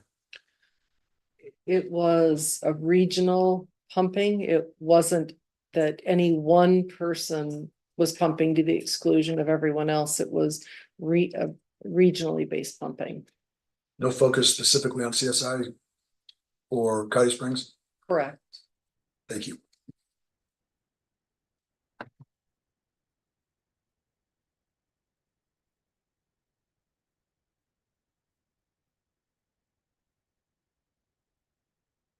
Let's Hunter, go to exhibit 58, please.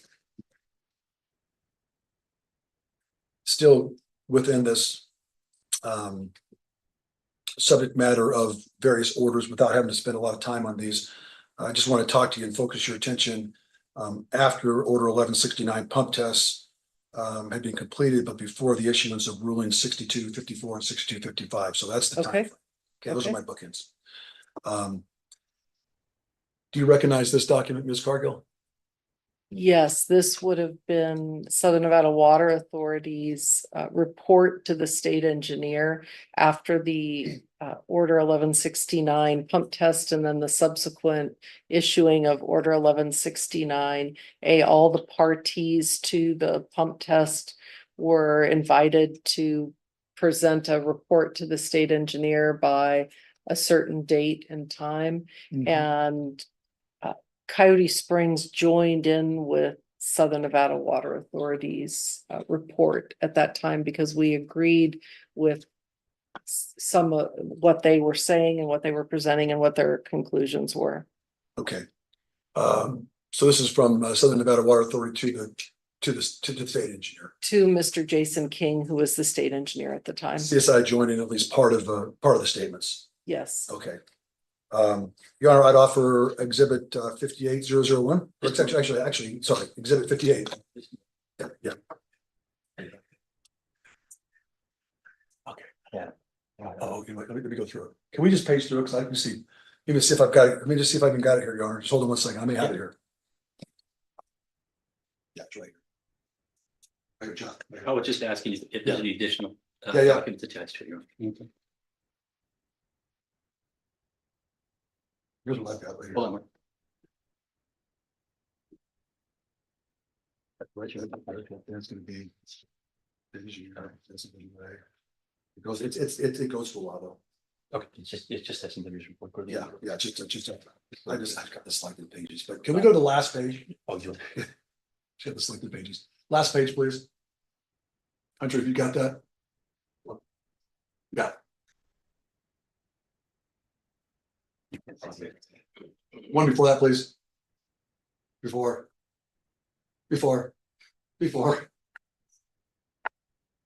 One more. More. No objection. Okay. How many pages on to go? So, Thank you.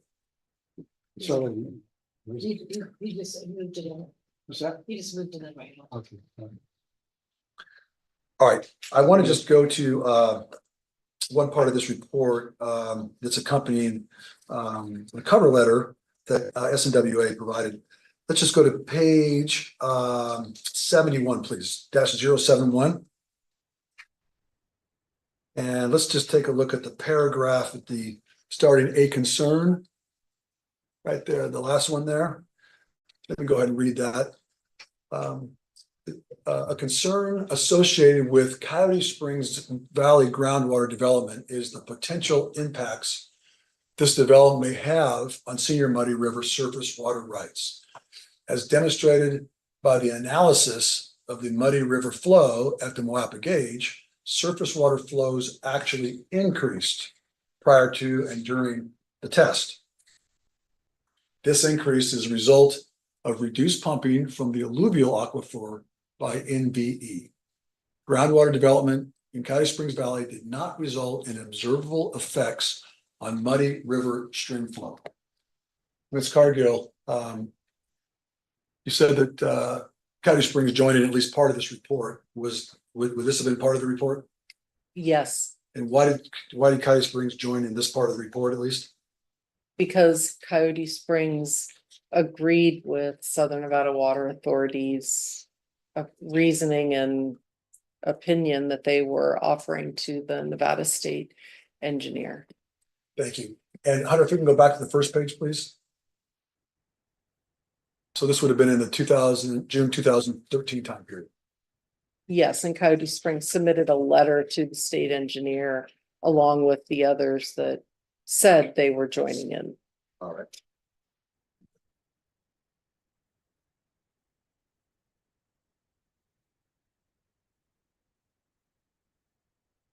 Now, you had mentioned when Coyote Springs began pumping its certified water rights of about 1,500 acre feet. Has the state engineer ever initiated formal curtailment proceedings against CSI? Under the statutory process, no. How about any abandonment proceedings? No, not that I'm aware of. Any forfeiture proceedings? No. Okay.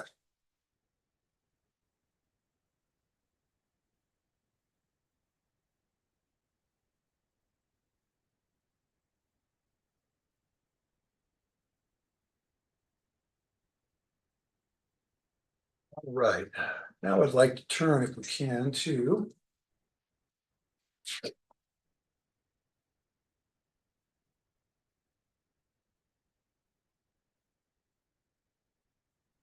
like to turn, if we could, to exhibit 118.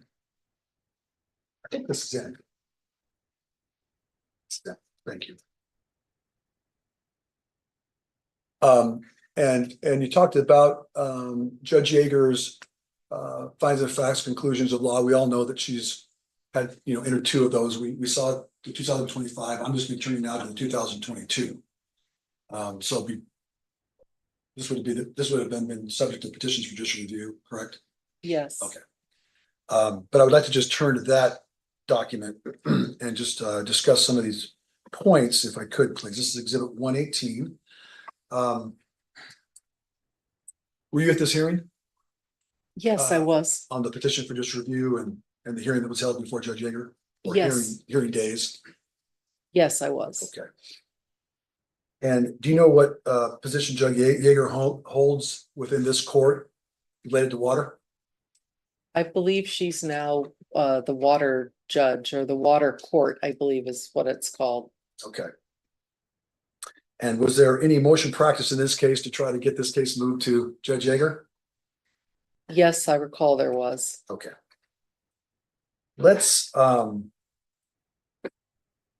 Let's take a look at page, now again, this is, I recognize this is, and we want to make clear to the court, right? This is the 2022 findings and facts and conclusions of law. There would be subsequent decisions, of course. But I'd like to just take a look at some of the areas and highlight a couple of areas, or not a couple, several areas that Judge Yeager included in her 13 pages of findings and facts. Okay, so let's turn first, if we could, to 0011.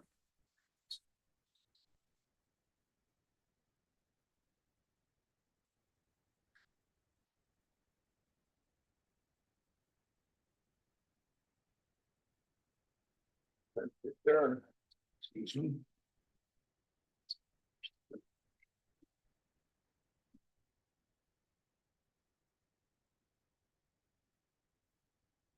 All right, purpose of this is just to orient all of this is, excuse me, let's go to page, I'm sorry, 009. Just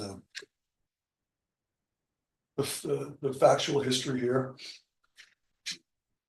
Judge Yeager included in her findings of facts a heading called the carbonate groundwater aquifer in the basins. That's the heading that we're in for now. So now I'd like to just, if we could please, to turn to page 011. And line 4. This is what Judge Yeager found in her findings of facts. The priority of a water right is determined by the date a permit is applied for. Nevada's water resources are managed through administrative units called hydrographic basins, which are generally defined by topography, more or less reflecting boundaries between watersheds. Nevada is divided into 232 hydrographic basins, 256 hydrographic basins, and subbasins combined, based upon the surface geography and subsurface flow. Next, she says, the priority of groundwater rights is determined relative to the water rights holders within the individual basin. If there is not enough water to serve all water right holders in a particular basin, senior appropriators are satisfied first in order of priority. The rights of junior appropriators may be curtailed. Historically, the Nevada State Engineer has managed hydrographic basins in a basin by basin manner for decades. Footnote 18 to the record. And administers and manages each basin as a discrete hydrologic unit. Footnote 19 to the record. The state engineer keeps and maintains annual pumping inventories and records on a basin by basin basis. Period, close quote, and then footnote cite 20 to the record again. My question for you, Ms. Cargill, is now this is 2022. Did you or CSI have an understanding that was any different than what Judge Yeager described in her findings of facts that I just read them? Objection on relevance is court, as counsel knows, this was reversed by the Nevada Supreme Court. We'll just talk about the understanding at the time. No, our understanding was no different than what Judge Yeager has in her findings of fact. And I understand that this, you know, the decision about the authority of the state engineer was reversed. I'm just talking about the findings of facts. Any different than the findings of facts that were just been described? Objection, vague as to time, Your Honor, for the time period that Mr. Whittemore was in charge or the time period that Mr. Sino purchased the property back from party. So if she's talking about whether or not somebody had an understanding about a basin by basin management, we need to have some orientation in time as to when that understanding was formed. May I ask this witness what her understanding was, Your Honor? Again, the question is vague, or the objection is vague as to time. When did she form the understanding? And who formed the understanding? May I proceed, Your Honor? She formed her understanding of what it was. Yes, Your Honor. May I proceed? Yes. Okay, let's proceed, Ms. Cargill. From the 2022 time period, when the findings of facts and conclusions of law came out that we just read, and prior to that, did CSI have any different understanding than what was described by Judge Yeager? Objection again, vague as to the time. When did the CSI have a different understanding? If it's from the time period that they acquired the interest? You just mentioned the time. Thank you, Your Honor. Overruled. All right, so we'll try it a third time. From 2023 forward, we just read what Judge Yeager set forth as far as the historical practice of the state engineer. Has CSI had any different understanding 2022 previously? No.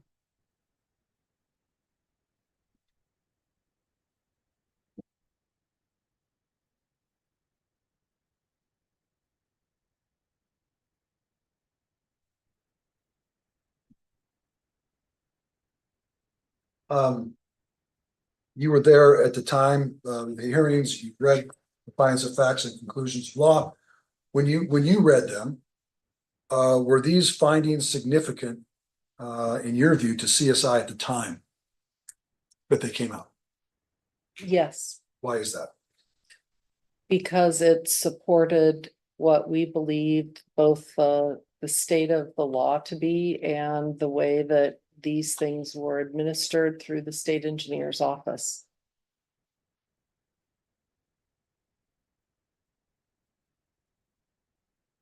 Let's go to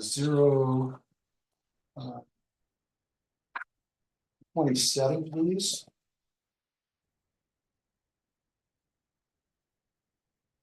And I'm going to start on line 25. And then this will carry over for a couple lines into 028. So starting at 027, line 25, Judge Yeager ruled in her findings of facts, priority in time of a right is only as valuable as where the holder stands in relation to others in the same situation, or more specifically in this case, in the same basin. As the statutes are written, water right holders only compete in time for their quote place in line, close quote, with other water right holders in the same basin.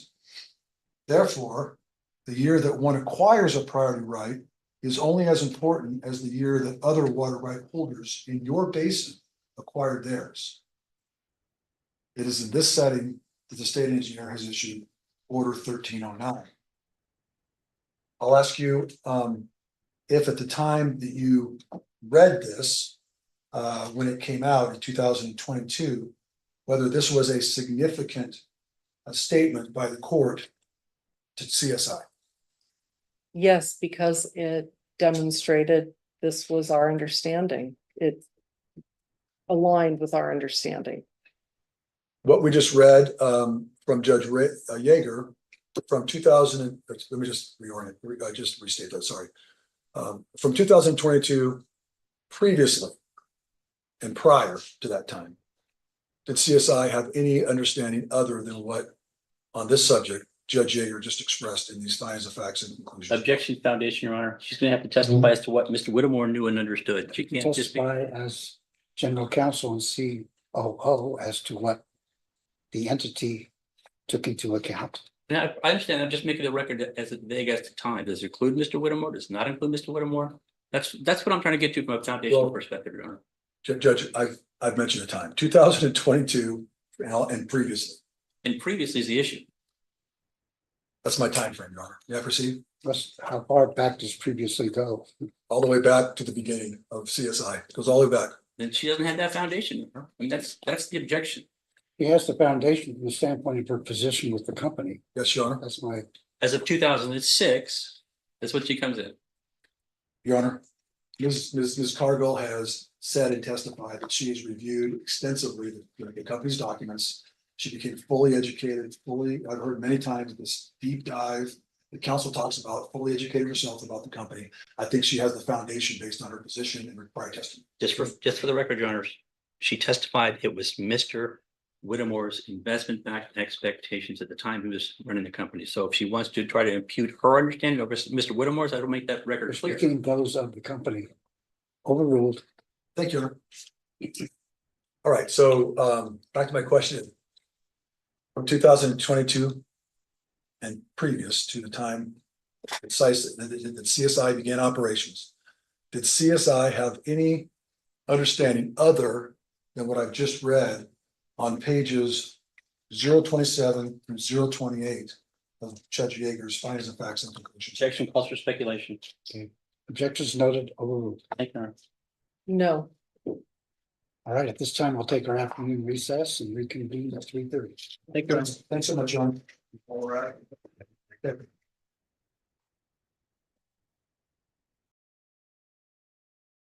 Well, alrighty. I guess we're going to our little afternoon break here. That's good. That's great. How are you guys hanging in there? Let me make sure I get my notes cut off. So we'll do our afternoon recess update. We're going to come back from afternoon recess. I would assume that they're just going to go again up until about 5. And then I heard something about tomorrow starting around 3:30. I'm sure I'll get that update out as well. In the meantime, I have dropped a few articles. If you'd like to check them out, you can go to W4Nevada.com. You can also check out the article section at X.com and pretty much follow along at anywhere on our social media at W4Nevada.com. W4Nevada meaning win for Nevada. Why for Nevada? Everything W for Nevada. We want you to know your Nevada. That's the ultimate goal here, is that when you go to our website, you're going to see your 17 counties. You're going to see your public meetings. You're going to see your news. You're going to see everything that you need to see. It's not going to be some discombobulated, oh, look what happened in Oklahoma. Who cares what happened in Oklahoma? You don't live in Oklahoma. You live in Nevada. You need to know your government, know your water, know your schools, know your county, your neighbor, where your money goes, where your decisions are made, and how to participate in those choices. That's the most important thing, at least for me, my perspective. So we'll be back, and we're going to be continuing this coverage here. I'll leave you with a little music, as I usually do. You may have heard this song before, or maybe, actually, you know what? I'll put a new track on. That way we have something new in your ears. All the songs that I have and that I put on here are all originals. They're written by me and then using AI to create it. How about that? I'm not anti-AI. I'm anti you putting your data center in my neighbor or my fellow Nevadans' backyard, ruining their property value, damaging their health, and ruining the future generations' chance at ever having a life that isn't surrounded by hums and vibrating and I don't know what kind of deafness and side effects they're going to get. I mean, I've seen stillborn cows. I've seen a lot of things out there just from a side effect notion. So it's not like they're going to be able to tell us that there's nothing happening, right? Not listen to that stuff anymore. But here we are going to get this update out. I want to put this song on. There's a beautiful song that I wrote called God Did. And I just love that song. And I think that today would be a great day to share that song. Because someone else out there might not believe in you. But you know who did? God did. He believed in you. We'll be right back.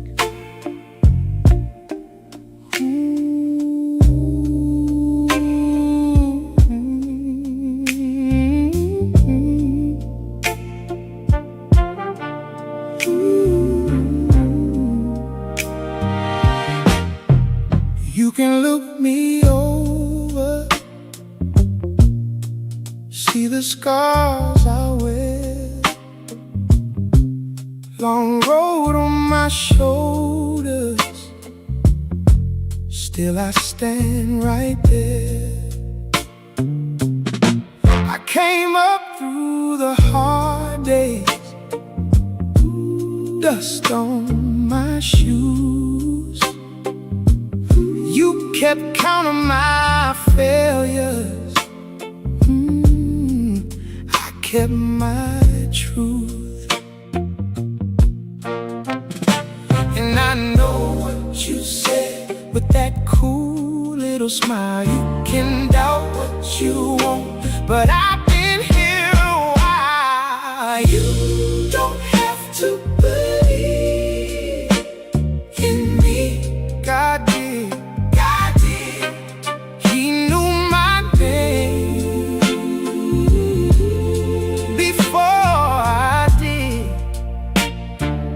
Oh, you don't have to believe in me. God did. God did. He made this hard to take the hit. I was late to the sunrise, still I found my way. Every crack got some gold in it, every bruise could pray. I ain't asking for nothing, just a little respect. If you see what he planted, you might see me next. And I know what you said with that cool little smile. You can doubt what you want, but I've been here a while. You don't have to believe in me. God did. God did. He knew my name before I did. Oh, you don't have to believe in me. God did. God did. He made this hard to take the hit.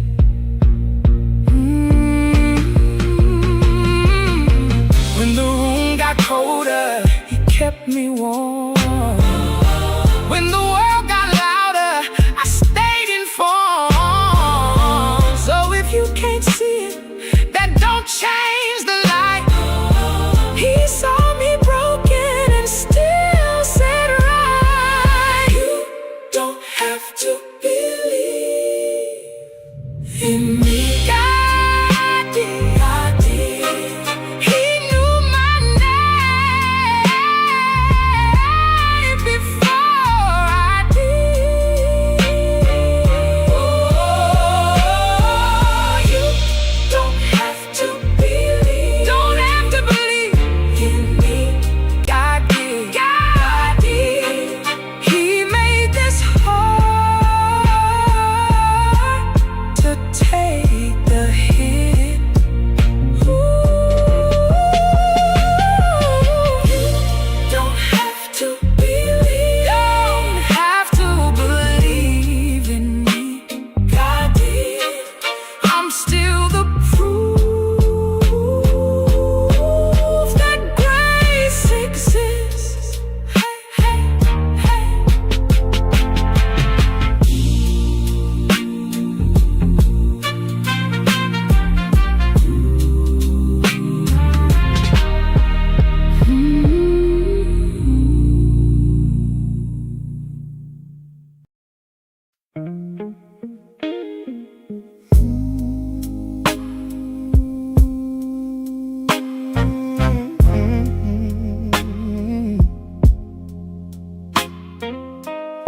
Oh no. Ooh, I was posted by the screen door,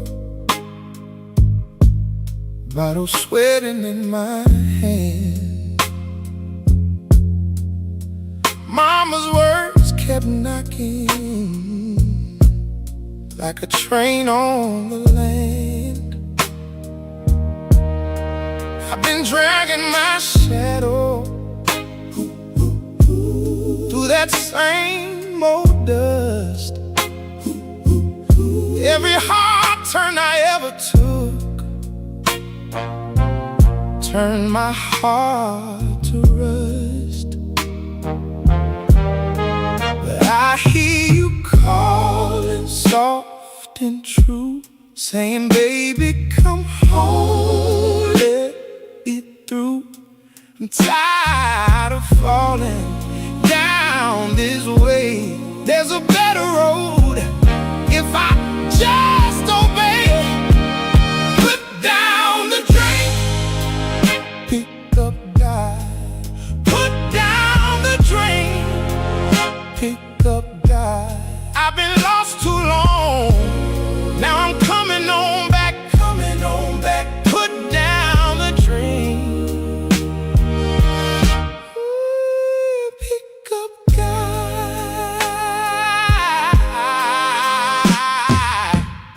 Chrome on the boulevard, shining like a light. I kept cruising past my sorrow with a red-eyed sky.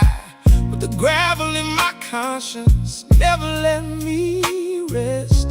Every mile in the rear view showed me I was less. Now I feel that mercy moving near, like an old church light. Through the tears, I'm done with the poison, done with the shine. Lord, if you take me in, I'll be fine. Put down the drink, oh, pick up God. Put down the drink, pick up God. I've been lost too long, now I'm coming on back, coming on back. Put down the drink. Ooh, pick up God.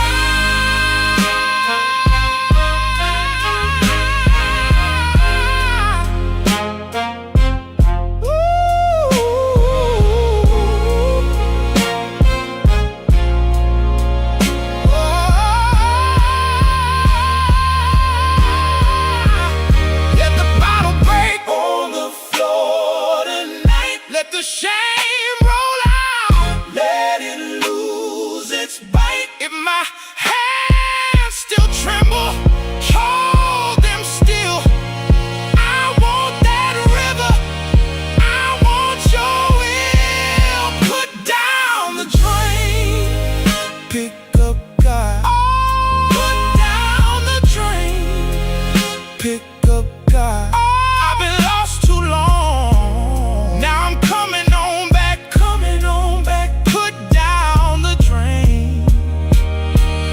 Ooh, pick up God. Pick me up now. Take me home. I'm through with the lonely on my own. Put down the drink. Pick up God.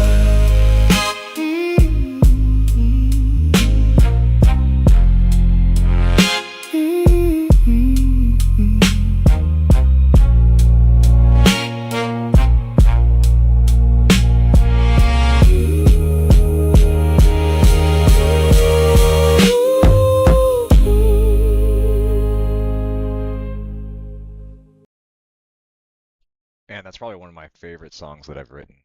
Put down the drink and pick up God. Thank you. Welcome back. As you see, the bodies are kind of moving around the surfaces there, and we'll see if we can get her on and get her going. Welcome back to W4Nevada Live. My name is Matthew Winterhawk. This is continuing Day 10 coverage of Coyote Springs LLC versus the state of Nevada in a $1.5 billion takings trial that is happening right now. This could set precedent in an awful way. So let's hope that let's hope our state of Nevada comes through. And Jeffrey Sylvester has been an amazing lawyer. I'll tell you, we're going back through, and you're kind of seeing this behind the scenes here for a moment, where you'll see Hutchison and Soto and Amelia Cargill. But to really enjoy this case, you have to kind of watch. You have to have been watching for a while and see where Mr. Sylvester or Jeffrey Sylvester is up there just arguing on behalf of the state and laying the foundation and putting the facts out there and utilizing the Nevada Revised Statute, water engineer law, the pump rulings. He laid down such a beautiful case, in my opinion. I don't believe there's anything like at this point. It's just motions for them to go through. This should be, by my account, I don't believe that the state of Nevada owes them a dime. I don't believe we owe them a haypenny. I don't believe we owe them a wooden nickel. As a developer, as someone that goes out there in business and investment and you into speculative markets and things that could or could not be, when you lose, you do not get to offset that burden onto the taxpayers. I'm sorry, we're not setting that precedent here, and I am on the side of the state, obviously, because it's our water, the public's resources. I'm already at a point where I'm writing legislation to work on something to get it lobbied in, and it may not even be done by this legislative session because they're already in committee and they're already working on the bills that they're going to bring to the floor. I've already heard many different things for appropriation. So interim finance committee was meeting today, interim legislation, everyone was meeting within these last week. So I would love to say that I'm working on something that will be able to get and hit the floor right now, but unless, of course, someone wants to mimic that bill, pull it out of a committee and throw it out on that floor, that's not realistic. So if anybody out there is telling you that they're going to put something out, know and understand the process. You cannot put something on. There are many different ways to legislate. You could go locally and you could get it pulled in ordinance in a local fashion and then get it ready to be on a state scale. There are many different things. Of course, unless that's something that is managed by the state level already and or determined by Nevada revised statutes or the governing articles of a constitution. So it really falls victim to verbiage and the processes or processes that already exist within the state. So I look to be able to communicate those processes effectively across the 17 counties to the 3.5 million on paper, 4+ million off paper Nevadans and or my fellow Americans every day. That's what I'm here to do. Man, I love serving. I may get frustrated some days. I'm going to keep it real. It's a lot of work and a lot of flack and a lot of not being thanked for it. So, here we Back go. on the Oh, record, here we go. seated. Thank you. You may resume, witness as we take the stand. All right. Thank you so much, Your Honor.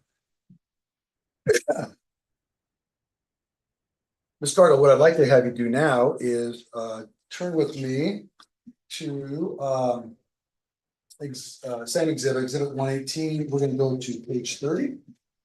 And Hunter, we're going to start on line 23 through 28 on page 30. We go down to line 23-ish. It's going to start tomorrow with the state. There you go.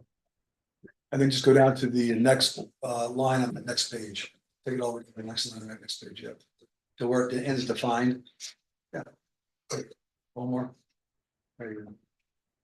Okay, great. Thank you. Okay, Ms. Cargill.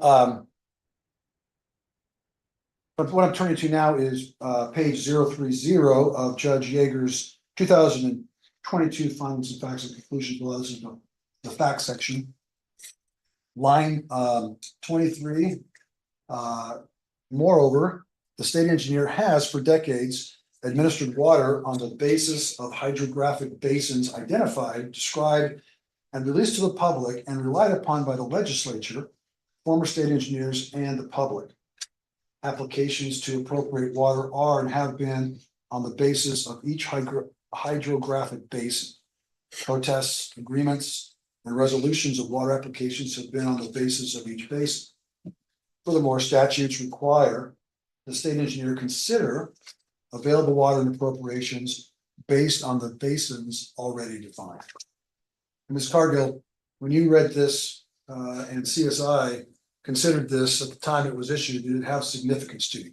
Yeah, if I just make a belated objection, I think the issue is with respect to basin by basin management has been determined by Sullivan and is raised judicata with respect to the reversed order. So I can place that in the record. Overruled, it has to do with the understanding at the time. Thank you, Your Honor. Thank you. All right.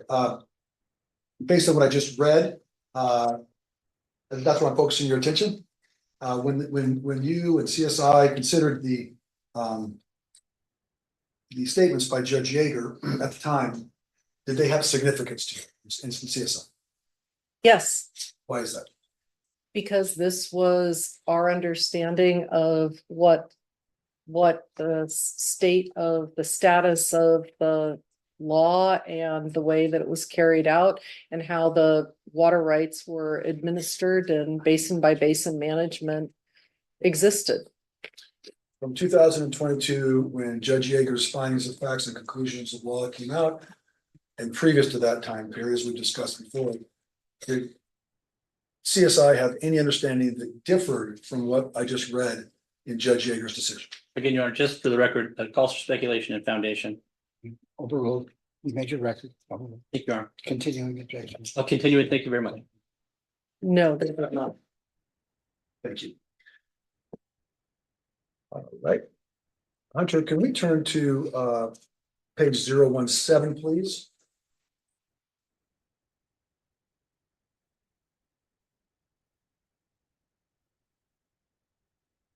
And this is just one sentence here that I'd like to just read. Ms. Cargill, it starts at line 7. If you could pull that up.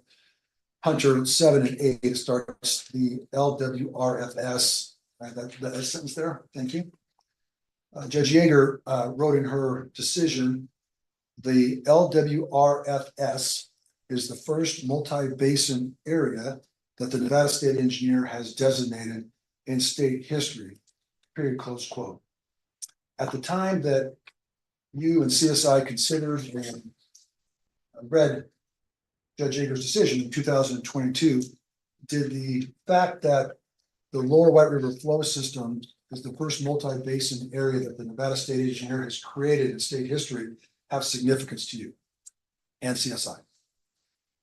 Yes, because it was the first time it had been done. We didn't expect it. We didn't know to expect it. We were unaware that was something that could be done.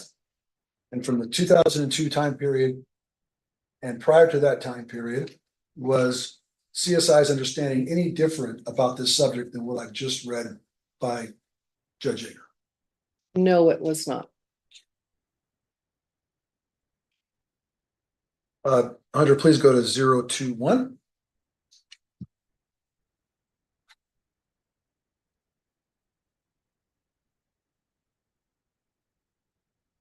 All right, this is lines 5 through 10, starts flush right, although, and then if you could just highlight that. Thank you so much. Quote, this is what Judge Yeager wrote on this page. Quote, although Order 1309 did not specifically address priorities or conflict of rights, as a result of the consolidation of the basins, the relative priority of all water rights within the 7 affected basins will be reordered and the priorities will be considered in relation to all water rights holders in the consolidated basins, rather than in relation only to the other users within the original separate basins, close quote. Ms. Cargill, at the time that this statement was set forth in Judge Yeager's findings of facts and conclusions of law, did it have significance to Coyote Springs? Yes, Why? because Order 1309, as I have said on a real simple basis, jumbled everything up, and it did what is written here. It changed the relative priority of Coyote Springs's water rights in relation to not just within its own basin 210, but relative to the 7 basins that she identifies in her statement. So it was important, but in kind of a negative way, because Order 1309 was a complete turnabout. It was a change. It was something that was not anticipated. Thank you. And Ms. Cargill, from 2022 and previously in time, did CSI have an understanding that was any different than what I've just read on page 021 of Judge Yeager's findings of facts and conclusions of law? No. Thank you.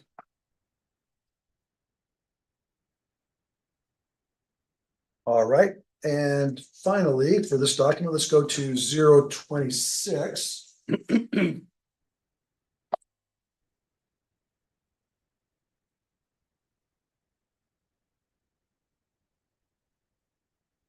Let's actually start, if you could, on page 25, Hunter, 025, and just the second full paragraph, the instant case. in the instant case, I'm sorry. If you just highlight that in the bullet points. And you see there at line 8. Through 10. Quote, in the instant case, the state engineer relied on the following specific statutes as authority for combining prior independently designated basins as a super basin, newly named the LWRFS, and then conjunctively managing. Then there's a site to Nevada Water Words Dictionary.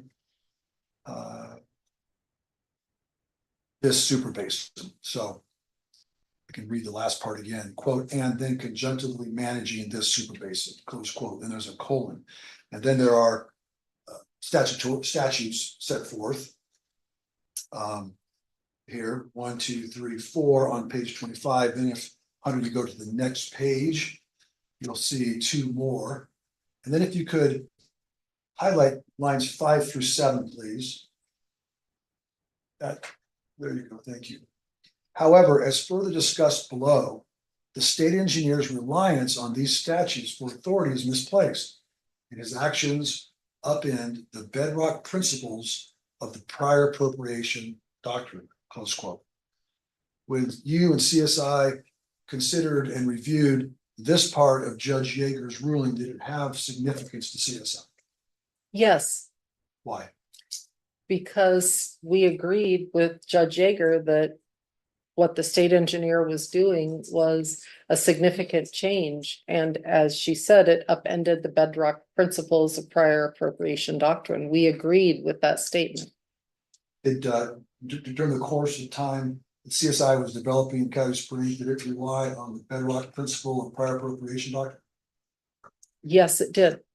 And from 2022, previously to the history of CSI, did CSI have an understanding that differed from Judge Yeager's recitation of what I've just read on pages 025 and 026? No, it did not. Thank you.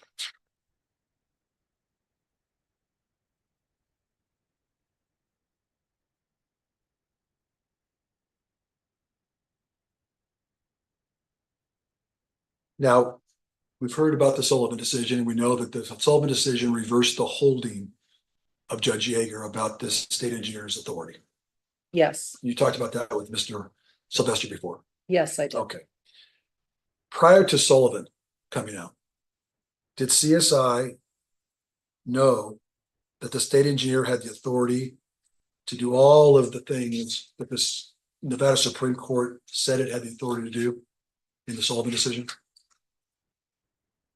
No, Did CSI have knowledge prior to the Sullivan decision that the state engineer could create a super basin and reorder water right priorities within that super basin? no, Thank you. Now, you had some questions about the Nevada Florida Exchange Act.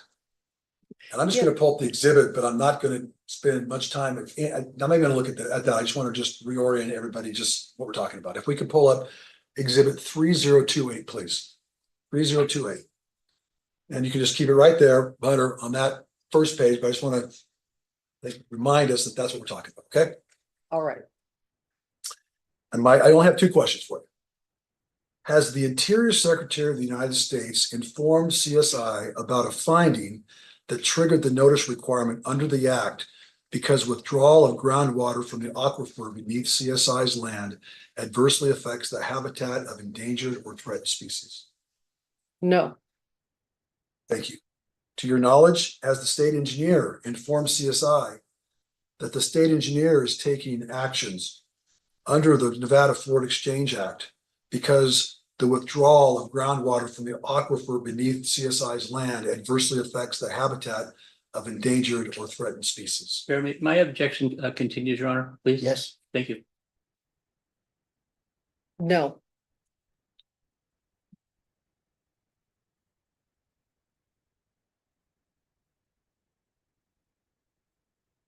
Okay.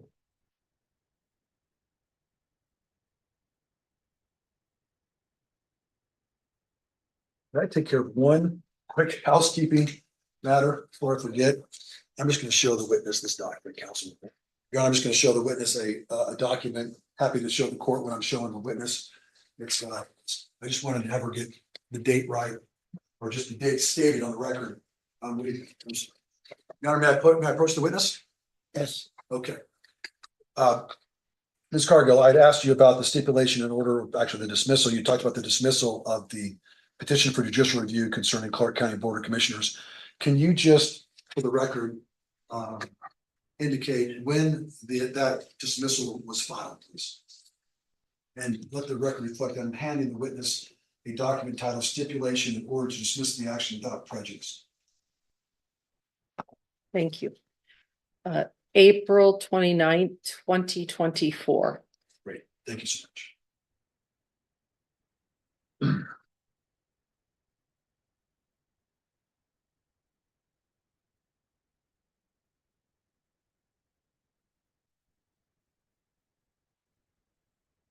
Has this been marked as exhibit? It hasn't, Your Honor. I would just offer it as just whatever the next exhibit for the court's exhibit is next in line. Do you want it as a court's exhibit or a plaintiff's exhibit? Let's make it a plaintiff's exhibit. It'll be, I think, it'll be 416 or 417.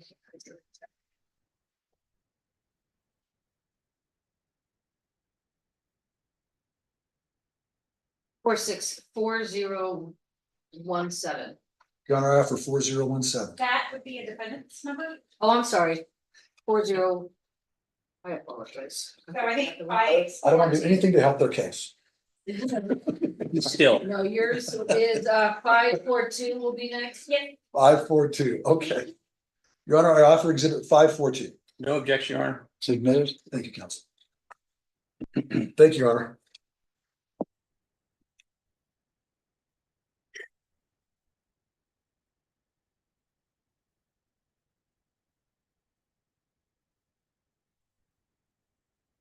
All right, Ms. Cargill, I'd like to just now have pulled up exhibit 3948, which is admitted, Your Honor.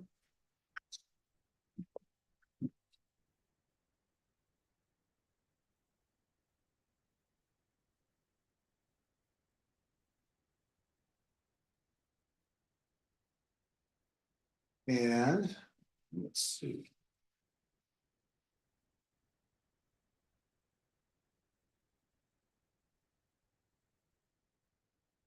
Okay, this is a document that you taken a look at with Mr. Sylvester, and I'd just like to just have you just remind the court just quickly, do you recognize this document and what is it?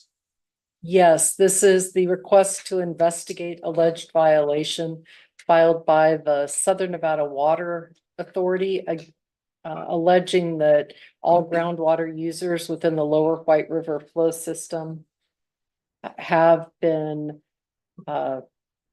affecting their surface water rights out of the Muddy River since October 21st, 1919.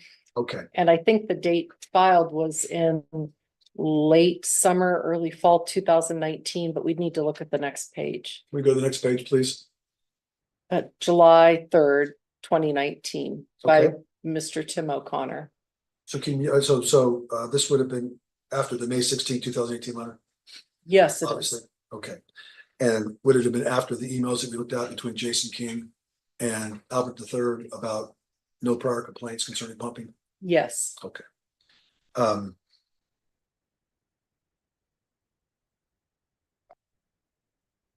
your knowledge, Ms. Cargill, is this the first claim of a conflict filed by somebody within the lower White River flow system, to your knowledge?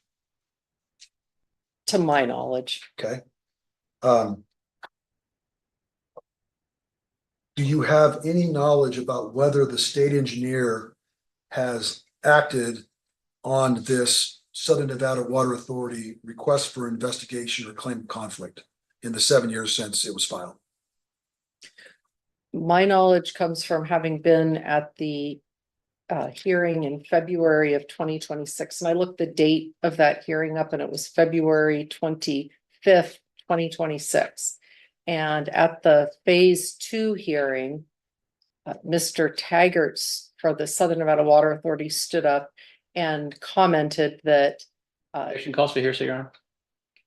As to what he said. It's not for truth of the matter asserted, it's just what he said. It's not, Your Honor. It's the impact on the listener as well as notice of what the state engineer has done in response to the complaint.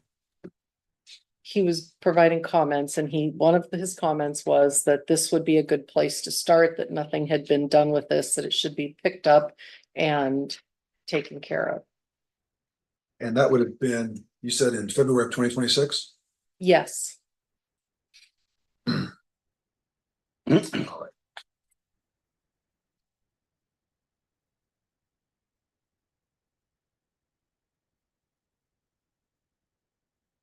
Can I inquire if exhibit 153 is in?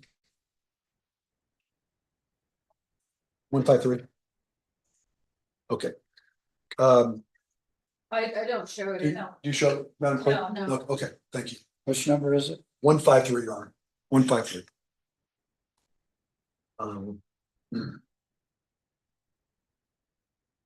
Let's go ahead and pull up exhibit 153, please.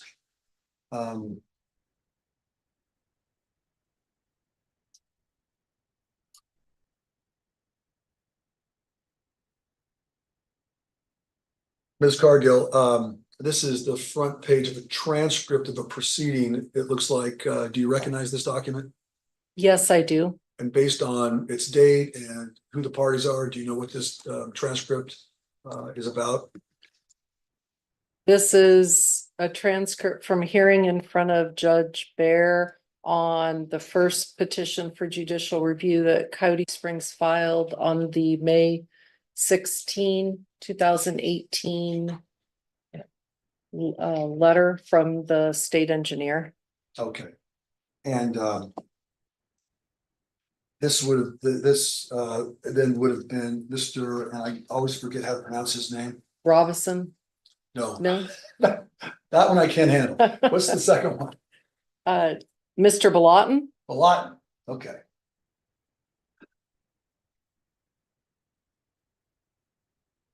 All right, so on page 18, if we could go there, please. Now, do you recall that this was a proceeding and who it was before? It was before Judge Bear. Okay, and what was the issue being presented? Do you recall, or what was being argued?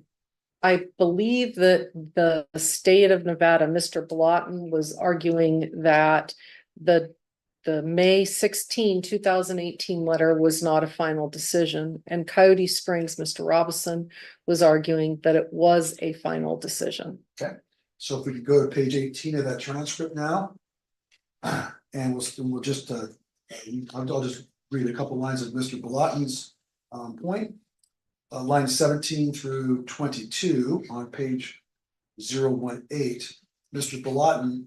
But just to start out, the state engineer believes this case is not ripe for judicial review at this time, and this case should be dismissed for failing to state a claim upon which relief can be granted.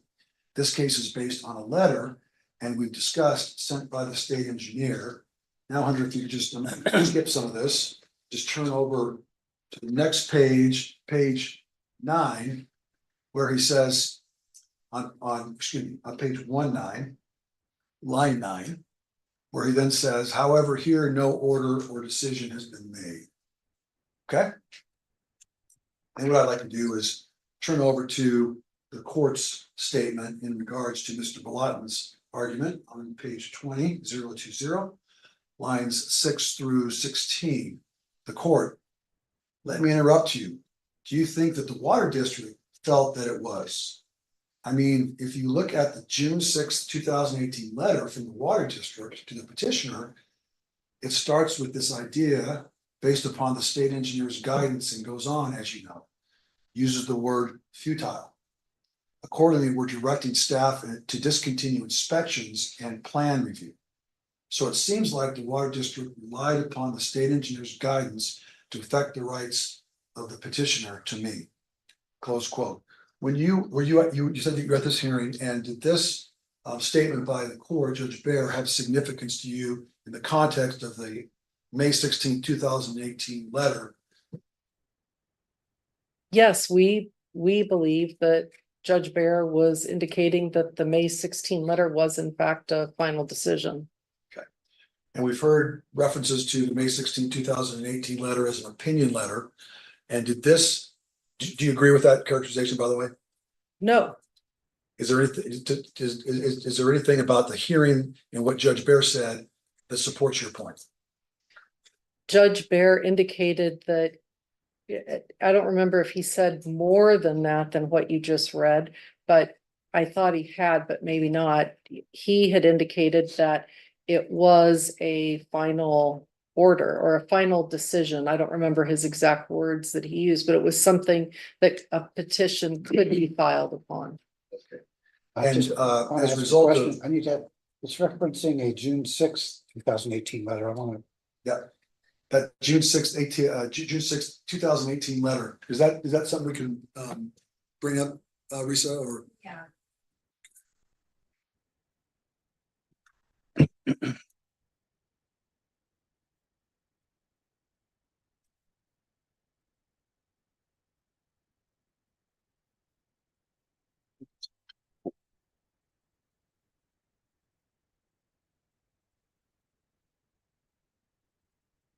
$124. Hunter, would you mind bringing up 124? This is a June 6th, 2018 letter. And I'm just trying to go to the relevant. The part here. second paragraph, Mr. Hutchison. Okay, thank you, Ms. Cargill. Second paragraph reads, based on the state engineer's guidance, until such time as other water sources are identified for Coyote Springs Valley development, further district facility inspections or reviews of project plans dependent on the junior water rights currently held by the GID or CSI is futile. Accordingly, we are directing staff to discontinue inspections and plan reviews until further notice. The district remains available to further discuss the alternative water resource options previously outlined for CSI and any other options that CSI may be investigating independently. That was referenced by Judge Bear. And what's your understanding then, putting together the paragraph that we just read with what Judge Bear had stated when you were there in the courtroom? Judge Bear was saying that the May 16, 2018 letter was a final decision. Objection mischaracterizes the transcript, Your Honor.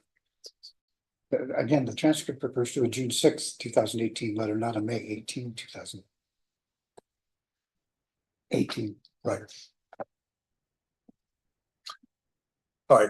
Would you like me to follow up on that at all, Your Honor? Yeah, I think so. I think it's for the record. I think. Yeah.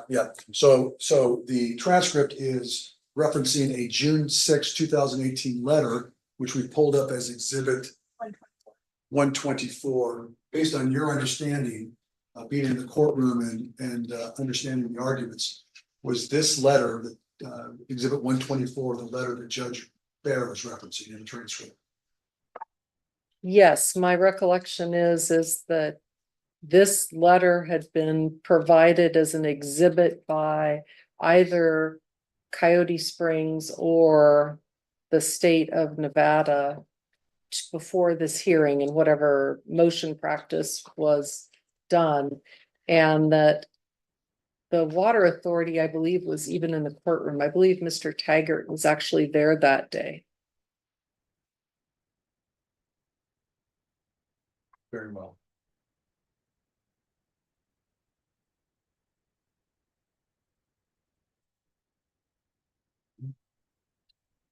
Ms. Cargill,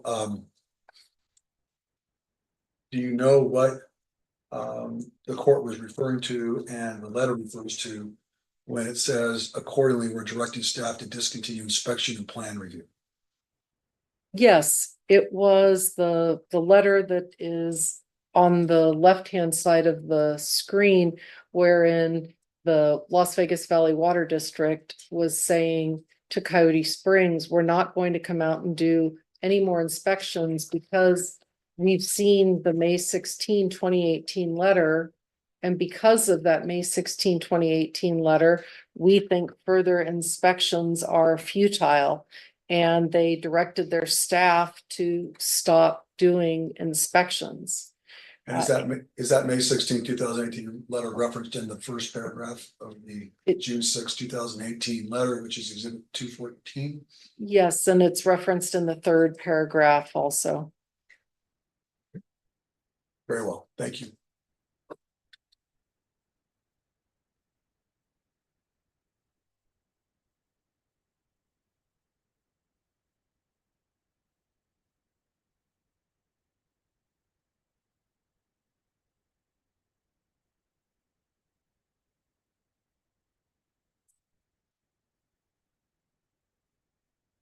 Ms. Cargill, I'm not going to spend much time at all on the Tuffy Ranch water. We just. Oh, Your Honor, I just offer exhibit 153. But to objection, you had a relevance, and as the court is aware, the May 16th letter was rescinded following the settlement agreement entered by between the parties. So the question Still in of the chain of events that took place in the case. I mean, the objection's overruled, it's submitted. That's what's the number again? 153, Your Honor. Okay, it's submitted. Thank you.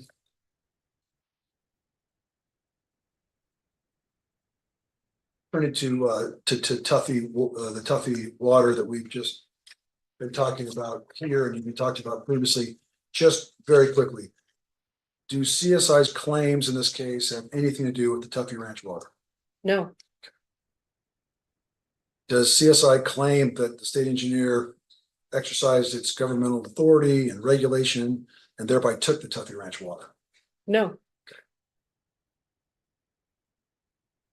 Aerojet water, that, as you noted here in your testimony, CSI sold to SNWA. Is CSI making any claims in this case based on the Aerojet water? no,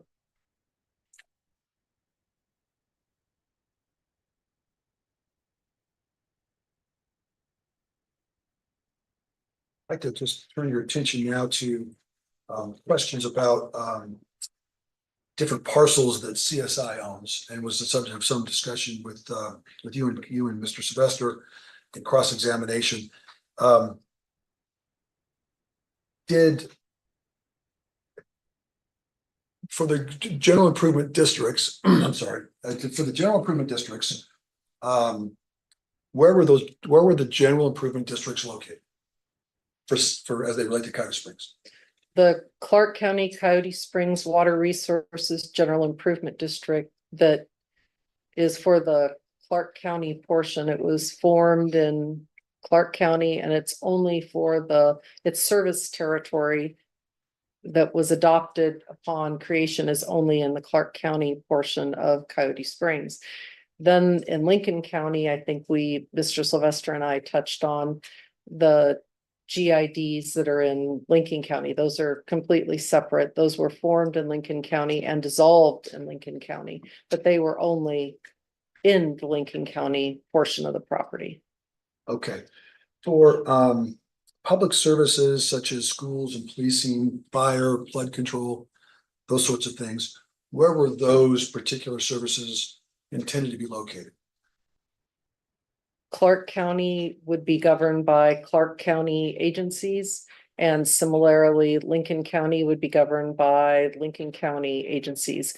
Kids that lived on the Clark County side of Coyote Springs would go to school in a Clark County School District governed school.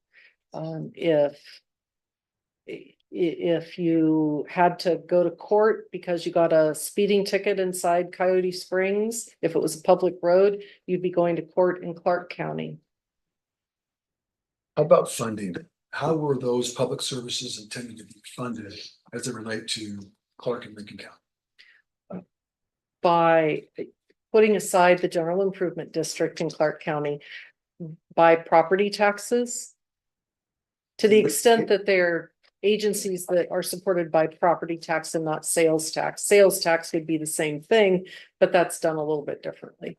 So property taxes, for instance, a portion of the property taxes in Clark County support the school district, support the fire district, support Clark County Regional Flood Control District, et cetera, et cetera. All right. We've heard some talk about potentially some of these public services crossing county lines with what would that mean? Inter-county agreements, Interlocal agreement. interlocal agreements. Has that ever, well, first off, was that discussed and then has it occurred? I've heard it discussed across the years by both inside Coyote Springs and I've heard that some people at Coyote Springs have discussed that with others outside, like in the counties in particular, and it's never gone anywhere. No. Based on your experience with both Clark County and Lincoln County over what, probably 20 years, do you have reason to believe whether either county would agree to those types of combined services and those interlocutory agreements?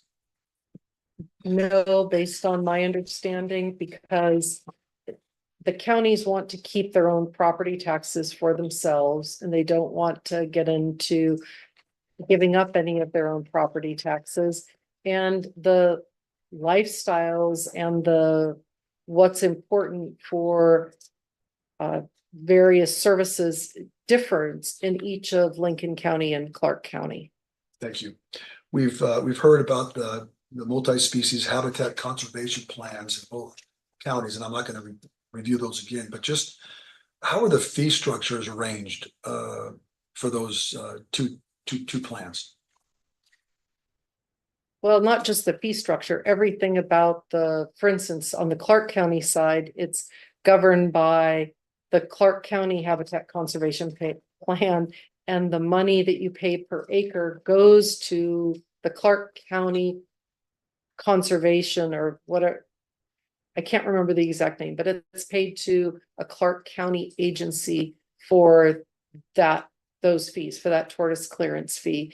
And in Lincoln County, when Coyote Springs does any grading or moves forward with something, it will be paid to some fund in Lincoln County that Lincoln County will have to set up for that purpose. And how are property taxes actually paid by Coyote Springs? Coyote Springs pays property taxes to the Clark County treasurer for the parcels in Clark County and pays property taxes to the Lincoln County assessor in Lincoln County. And more specifically than that, in Clark County, you upload all your data into their Clark County system through an Excel sheet, and we happen to wire transfer, make our payments. In Lincoln County, you only have one choice. You send your check with your coupon to the treasurer's office. Thank you. Let's pull up admitted exhibit 108, please. Is this an example of what you're talking about, Ms. Cargill? This is a coupon for Clark County for property taxes. For this one happens to be for the 2022-23 year. And this whole sheet is for one assessor parcel number. Thank you. And let's pull up then proposed exhibit 111, please. So on.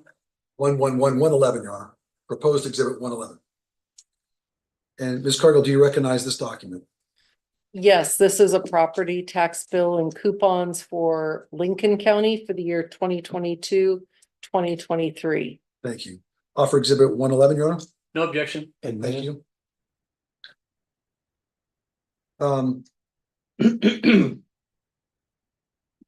If CSI or residents later wish to proceed with a tax appeal, how would those be handled? In Clark County, you file your tax appeal with the assigned Board of Equalization department, the Board of Equalization in Clark County. And in Lincoln County, if you want to file a property tax appeal, you fill it out and you submit it to the Lincoln County assessor. Thank you. Let me turn your attention to a concept that we've heard about interbasin transfers of water, okay? We've heard about the possibility of doing an interbasin transfer to move water related to the Tuffy Ranch from the Lincoln County to Clark County. Have you heard of that concept before during the time that you've been with Coyote Springs? Yes. And can you explain to the court what happened with any discussions or efforts in that regard? Coyote Springs never submitted a request or application to do so. All right. What did CSI do about vendors and the way that they would allocate costs across county lines based on where they were doing their work?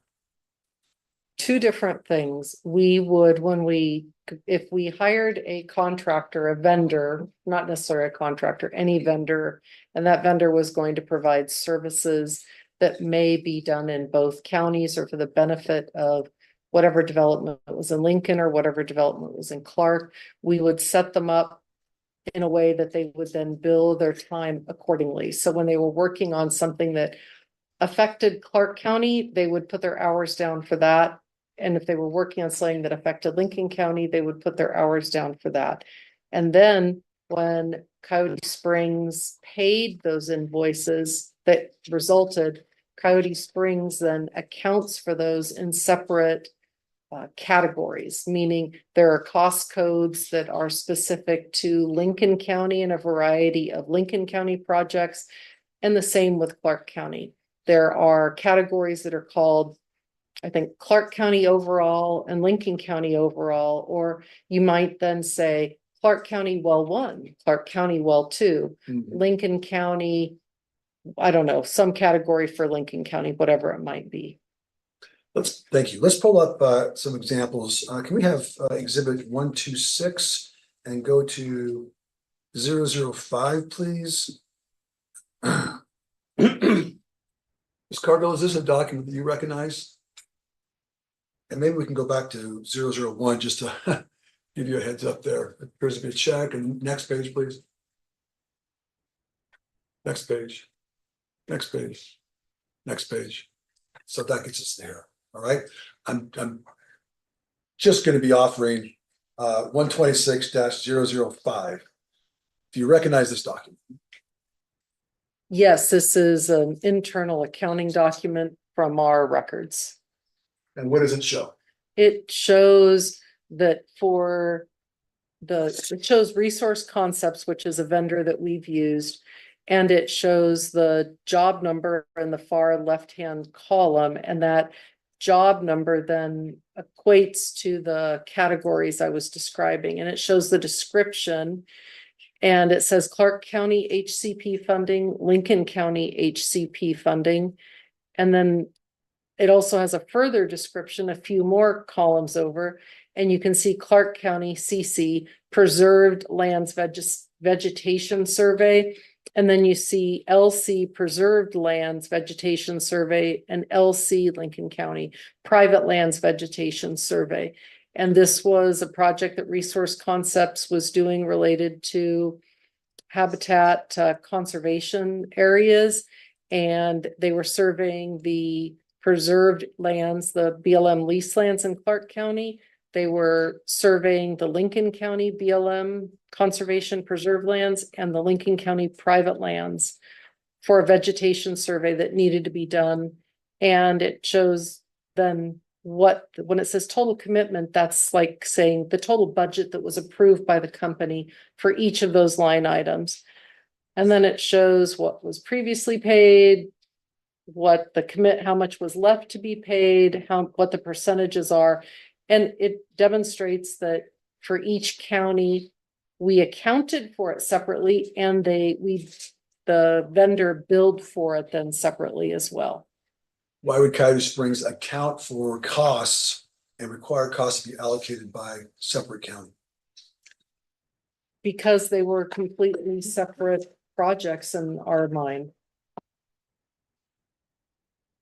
Thank you. Let's just pull up another example, please. This so I'd move again. No objection, Your Honor. Okay. Is it just, is it Exhibit just- 126, is it it's just just- 005? It's just 005, yes, Your Honor. Exhibit 126-005. Thank you. Submitted. Thank you.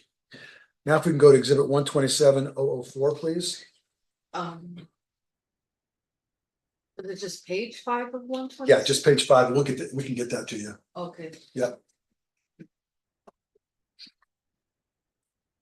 All right, exhibit 127, we're gonna go to page 004. Again, on the cast, on just this cost idea. Is this a document you recognize?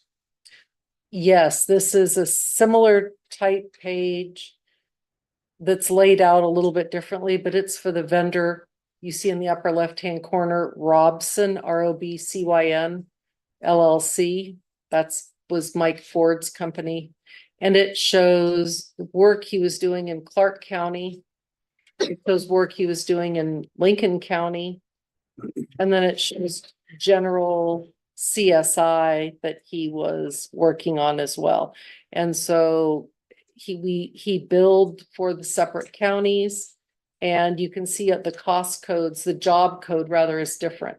Clark County, the job code was 199 whatever the following numbers were. And the Lincoln County numbers all start with 299. So if the numbers started with 299, it was a Lincoln County number. And Okay. you even see that down in the general CSI, even though he's billing it general CSI, it's billing against Lincoln County, and you can see that there because of the 299.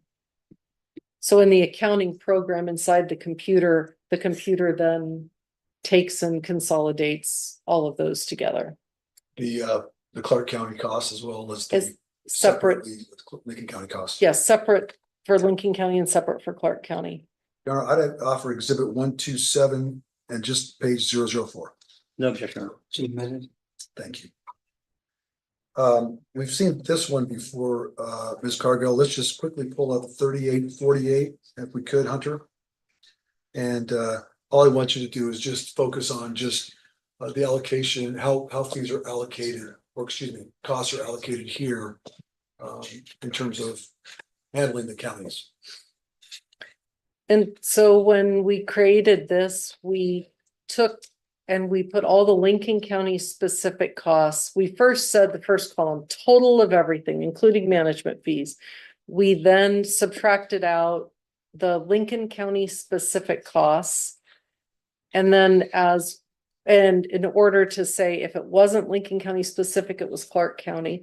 And then as Mr. Sylvester and I went over, we allocated out the management fee. We took the entirety of the management fee. So for instance, in the very first line, if we use that as the example, the management fee that was allocated in that time frame was a total of 10,367,500. So then if you go over to the management fee allocation, which is in the peach color, that column B, we separated it out. So you then see on the far right column in that box, the total of 10,000,003. We then separated that out for Lincoln County and Clark County, as I described to Mr. Sylvester, in the most conservative way that we could determine, which was by the number of acres. We didn't use the number of dollars spent. That would have skewed it in a way that the bulk of the management fee was in Clark County. And we wanted to be as conservative as possible because we did not know, I did not know how those management fees in the years that they were calculated up through 2010, how they were internally, they weren't internally separated. So we wanted to be really conservative as we did this, and we did it in the most conservative way possible, despite the fact that the bulk of the fees were billed to Clark County. Thank you, Ms. Cargill. All right, we can take down exhibit 3848. Let's pull up exhibit 217, please. Is this, I believe this is proposed exhibit 217, Your Honor. Ms. Cargill, do you recognize this document? Yes, What is it? it's a billing detail report on one segment of our data from our computer program. in our accounting, and it shows here, you can see in the upper left hand, it says 01-001-000 CSI overall Clark County. So what that means is all the fees that are shown here are all in that category of overall Clark County. And probably at the last page, because I think Lincoln County followed at the very, very bottom, that there's probably a Lincoln County overall, CSI overall Lincoln County category also. Okay, this is something that was prepared internally within CSI, is that right? Yes, it was. Okay, and I'd like to turn, if we can, to just page 146. Can you turn there? Yep, right there. Is that something you recognize? Yes, that's what I was describing. That is, you see in the upper left, it says 02-001-000 CSI overall Lincoln County. So that shows costs that were related to Lincoln County. Very well. Offer exhibit 217, Your Honor. No objection. Admitted. Thank you.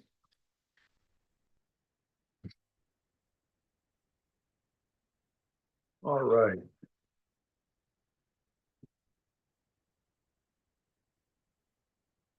Ms. Cargill, you were asked some questions by Mr. Sylvester about whether you had discussed certain subjects with Mr. Whittemore. And I'd like to turn your attention to that topic, okay? Let me ask you about some of those subjects, not all of them, but some of those subjects, or maybe related subjects, I should probably more accurately say. Do you recall Mr. Whittemore ever talking with you about the state engineer managing groundwater by any method other than on a basin by basin basis? No, Do you recall Mr. Whittemore ever telling you he believed that the water permits that CSI held were not reliable? no, Do you recall having any discussions with Mr. Whittemore, or did he ever tell you that he believed that under the water permits the CSI held, that the water would not be available in the future, no, or that they were at risk of not being available in the future? no. Had he told me any of those things, I never would have left Lionel Sawyer. I mean, there's a lot of things I could say about that. I would not have left Lionel Sawyer. I What- wouldn't have joined Coyote Springs. Why do you say that? If he expressed those sentiments to you about the water permits and CSI's water rights? Without water, what would it have ever had Mr. Whittemore said to me, oh, Amelia, come leave your partnership and walk away from all that and all your clients and come join a company where we have all this land and we don't have any water, but you know, we're gonna see what we can do. I just don't think I would have, I know I wouldn't have done that. You remember Mr. Whittemore ever using the term right to try in connection with water permits or water rights that CSI held? No, not until he was in this courtroom. If that had occurred, you said you wouldn't have left Lionel Sawyer and Collins. Would you have done anything different regarding transactional documents? Yes, I would have done a lot of things differently if he had said to me, if Mr. Whittemore or Mr. Mommer or anyone within Coyote Springs said to me, hey, Amelia, these are just, you know, a right to try. We don't really know if we have them.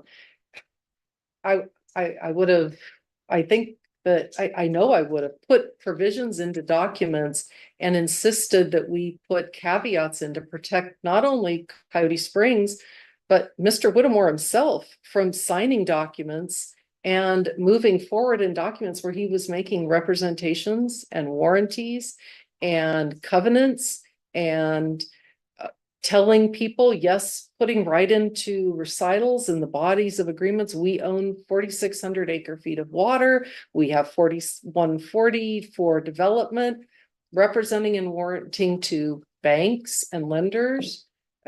I would have cautioned him very strongly against all those things and would have suggested that we have to have provisions in those agreements that provide exceptions and protections for the company, for its owners, for its employees even. And had I been told no, I wouldn't have stayed. I would have left. Did any of the documents that you drafted as general counsel for the company contain those kind of disclaimers? That is, we don't have water rights, or they're uncertain, or they're not reliable. No, none of those phrases, because I had no reason to think that. The opposite is what we were told by actions of Mr. Whittemore, by Mr. Whittemore telling persons that we were entering into agreements with, such as Pardee, sitting through meetings at Pardee Homes that I sat in, that he would make presentations to Pardee and its executives, sitting in bank meetings where he would make representations and tell banks about the water rights and how many water rights Coyote Springs had. Agreements with the Professional Golf Association of America, agreements with Nicholas Golf, all the many, many agreements that he entered into, that I was a part of drafting. All of those agreements, every agreement that Coyote Springs entered into, especially in the early years, contained references to water and water rights. Thank you.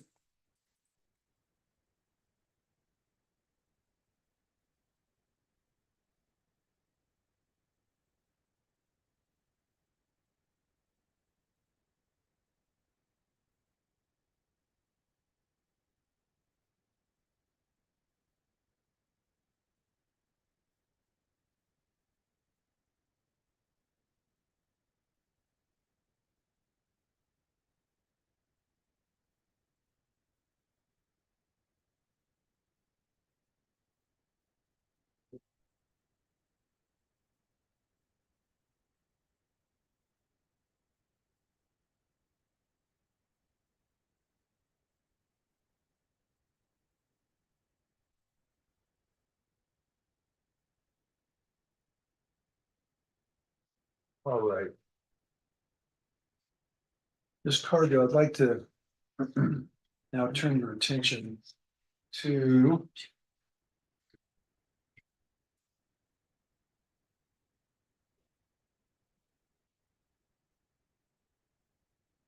documents that you have recently referenced in your testimony. And I'll do so by pulling up and asking the exhibit 534, please be brought up. And this is going to be a multi-page exhibit, Ms. Cargill, and let's go through some of these with you. But is this a document that you recognize, exhibit 534? This is Yes. proposed exhibit 534. Yes, Sorry, it's stipulated. Oh, all right, stipulated. All right, stipulated 534. Sorry. Thank you, counsel, for stipulating that. yes, I Excuse me, Our- recognize it. Okay, what is it? This is the cover letter. It's the response by Wells Fargo Bank to a subpoena that the state of Nevada issued to Wells Fargo Bank, requesting certain documents related to Coyote Springs, loan documents and related documents. And it's, as you said, a very long document. It's between 1,200 and 1,300 pages. Okay, and we're not gonna look at all those.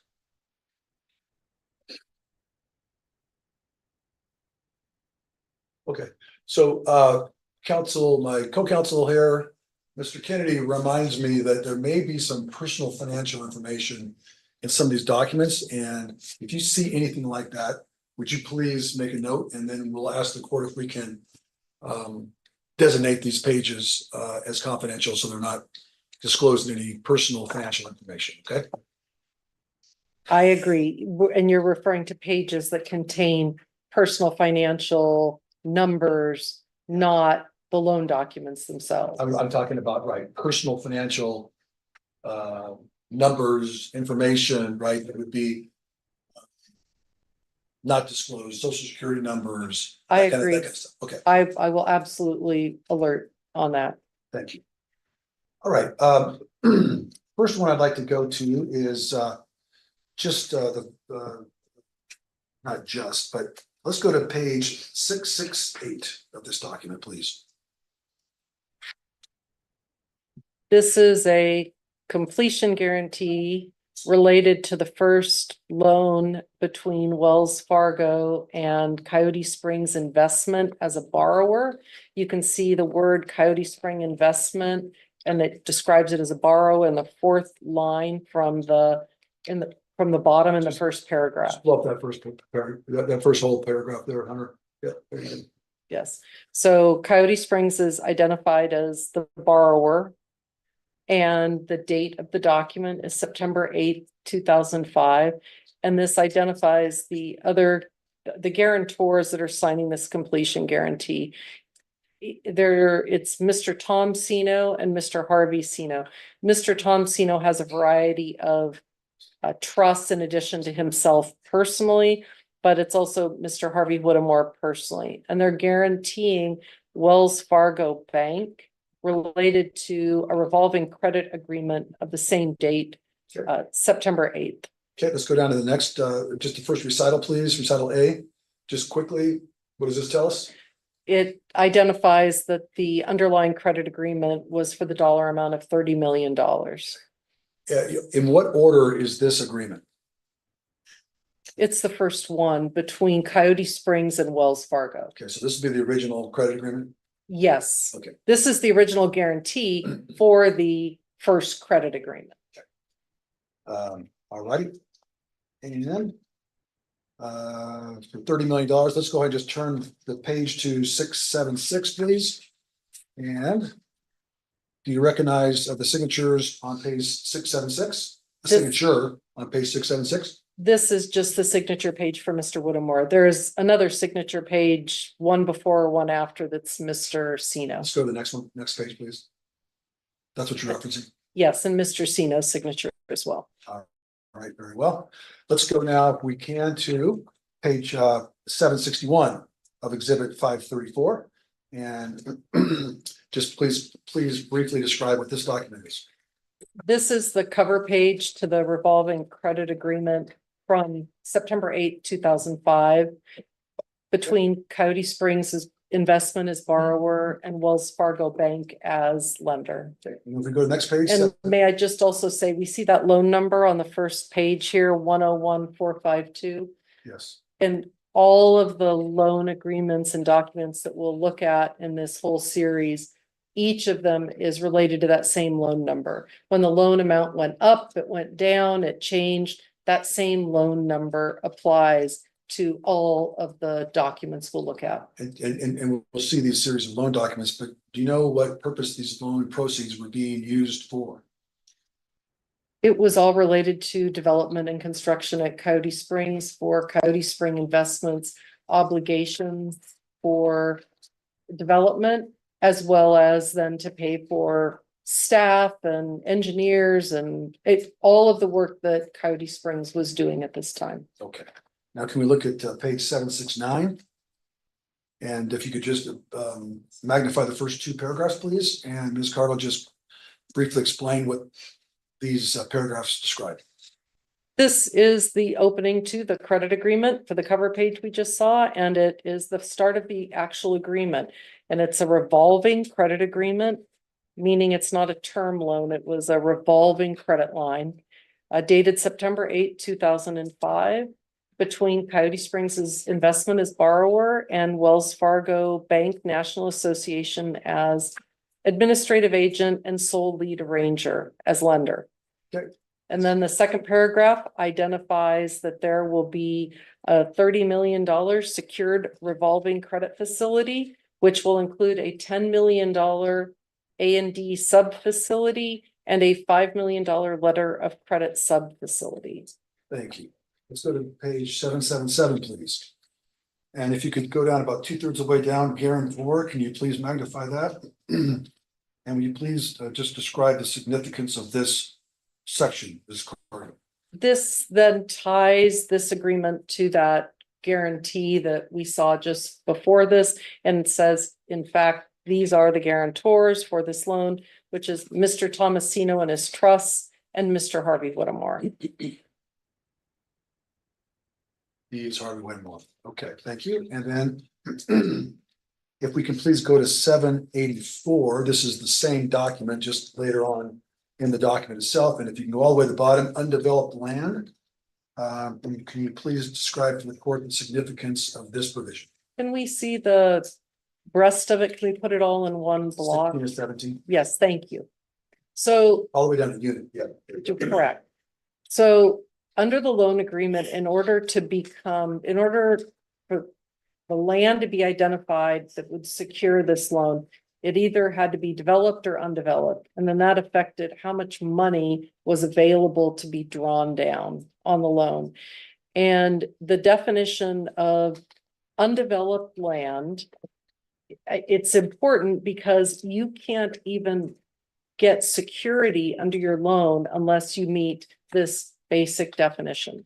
So undeveloped land means real property owned in fee simple by a borrower. Here the borrower's Coyote Spring Investment, which satisfies one or more of the following conditions. So it's a final subdivision map dividing it into individual parcels has not been recorded, or all necessary or governmentally required on-site and off-site infrastructure improvements have not been completed, or C, all site work necessary to create finished buildable lots has not been completed. Thus, it's undeveloped. Okay. However, this is the important one, but which real property? So this is the and. So this has to be satisfied with whichever of the prior. So Romanet 1 talks about zoning. Okay. Romanet 2 talks about private restrictions and servitudes, limiting the use. But Romanet 3 is the one I wanted to look at, and has sufficient access to roads, utilities, and other improvements and amenities to permit such full anticipated development. Meaning you can't be undeveloped land unless you have sufficient access to roads, utilities, and the other improvements and amenities to permit the full development. And we'll see when we get into a future loan agreement where they then get the bank, that is, becomes even more specific about what it means to be undeveloped land in a different agreement. All right. Let's turn to page 806 of that same document, please. And if you could please highlight 4.1 eligible properties and then just subsection A, please. And so this talks about, as of the date hereof, the lenders have approved the borrowing based properties identified on schedule 4.1A, as well as the appraised value initially attributable to each such property. And then upon satisfaction on or after the effective date of the conditions set forth in section 6.3 with respect to such properties shall be deemed to be a borrowing based properties. And then that identifies that at this time, Coyote Springs had presented to the lender certain properties, and the lender had accepted them under the conditions of not only the provision that we just read, but other provisions that are also within the loan agreement. All right. Thank you. Next one I'd like to go to is 815, please, -815. If you could go down to section 6, which is conditions precedent. And 6.1 is initial condition precedent. And this begins the effectiveness of this agreement, the obligations of the lenders to effect or permit the occurrence of the first credit event hereunder, whether as the making of a loan or the issuance of a letter of credit, is subject to the satisfaction or waiver of the following conditions. And what conditions are important in terms of what we're talking about here concerning Coyote Springs? And There's a, I'm sorry, Your Honor, I have the continuing relevancy objection to these documents. Yes, Thank you, overruled, continuing overruled. but it continues to be overruled. there are sorry, there are additional conditions preceding on the pages following. And these first ones describe, you know, the notes and the guarantees, but as it goes on to one of the next pages, I believe there's We've got Romanet 3. and Romanet the 4. repayment guarantee and the completion guarantee that we saw. That was Okay. a condition preceding. Had those guarantees not been signed, the loan would not have been made. If you go over now to page 817. Can you please highlight subsection B, please? And just how does this provision address water right reliability? That the lender was saying in the good faith judgment of the administrative agent in that Romanet number 1, there shall not have occurred or become known to the administrative agent or any of the lenders, any event, condition, situation, or status since the date of information contained in the financial and business projections, budgets, pro forma data, and forecasts concerning borrowers or any other loan party delivered to the administrative agent and the lenders prior to the agreement date that could have been reasonably expected to result in a material adverse effect. And had there not been water, then none of the, Objection foundation, Your Honor. Sustained. What do you understand material adverse effect to be, having reviewed the documents and relying upon your experience as a transactional lawyer and chief general counsel for Coyote Springs? if we go back to the definitions page, which is this second page, I think we looked at, Yep. there's a second or third page, there is a definition for material adverse effect, and it's very specific as to what it needs to be, but it is a change that would halt the progress of the purpose of what the money was being lent for. And to your prior testimony, had you had discussions with Harvey Whittemore that led you to believe that the water at Coyote Springs was somehow unreliable, what would you have done in connection with its counsel on this agreement? Your Honor, object called speculation. This is a document that's dated before she became employed at CSI. This is 2005. So it's just pure speculation. Yeah, well, I'm happy to rephrase the question. Had Mr. Whittemore told you that the water rights at Coyote Spring were somehow uncertain, or were just a right to try, or not something that would result in the ability to construct Coyote Springs development, what would you do in general as counsel for the company? Objection also calls for speculation. It also is an incomplete hypothetical, assuming that the only water they had available was, we don't really have that foundation yet either. Judge, that's the foundation. What's the foundation? I'm She's not pointing to the there. whiteboard. She's given a hypothetical with respect to what the bank would have done or what she would have advised Mr. Whittemore in 2005 before she got there. It is an incomplete I didn't hypothetical. We don't understand the know. question. That wasn't my question. He's rephrasing my question. Can I just ask my own question? Go ahead. Okay. As general counsel for the company, had Harvey Whittemore told you that somehow the Coyote Springs water that was permitted by the state engineer was somehow unreliable, or would not be available in the future, or was just this right to try, what would you have advised the company to do in regards to any transactional relationship? Any transactional relationship? The time that It's you not related to 2005. That's the hypothetical. Can I continue, Your Honor? Oh, go ahead. Thanks. Yeah, you What would posed you- the question, now the answer. I would have strongly recommended that we provide disclosures to the parties with which we were contracting, or the lenders with whom we were borrowing money from, because it would otherwise affect it would affect everyone, the company, its owners. It would be, you couldn't enter into this loan agreement or any loan agreement that we will be looking at, the later loan agreements from 2006, 7, 9, 10. You couldn't enter into any of them if you had told the lenders that. All right, we'll adjourn now. Yes, Your Honor, we'll adjourn. Reconvene tomorrow morning at 9. Thank you. Thank you very much.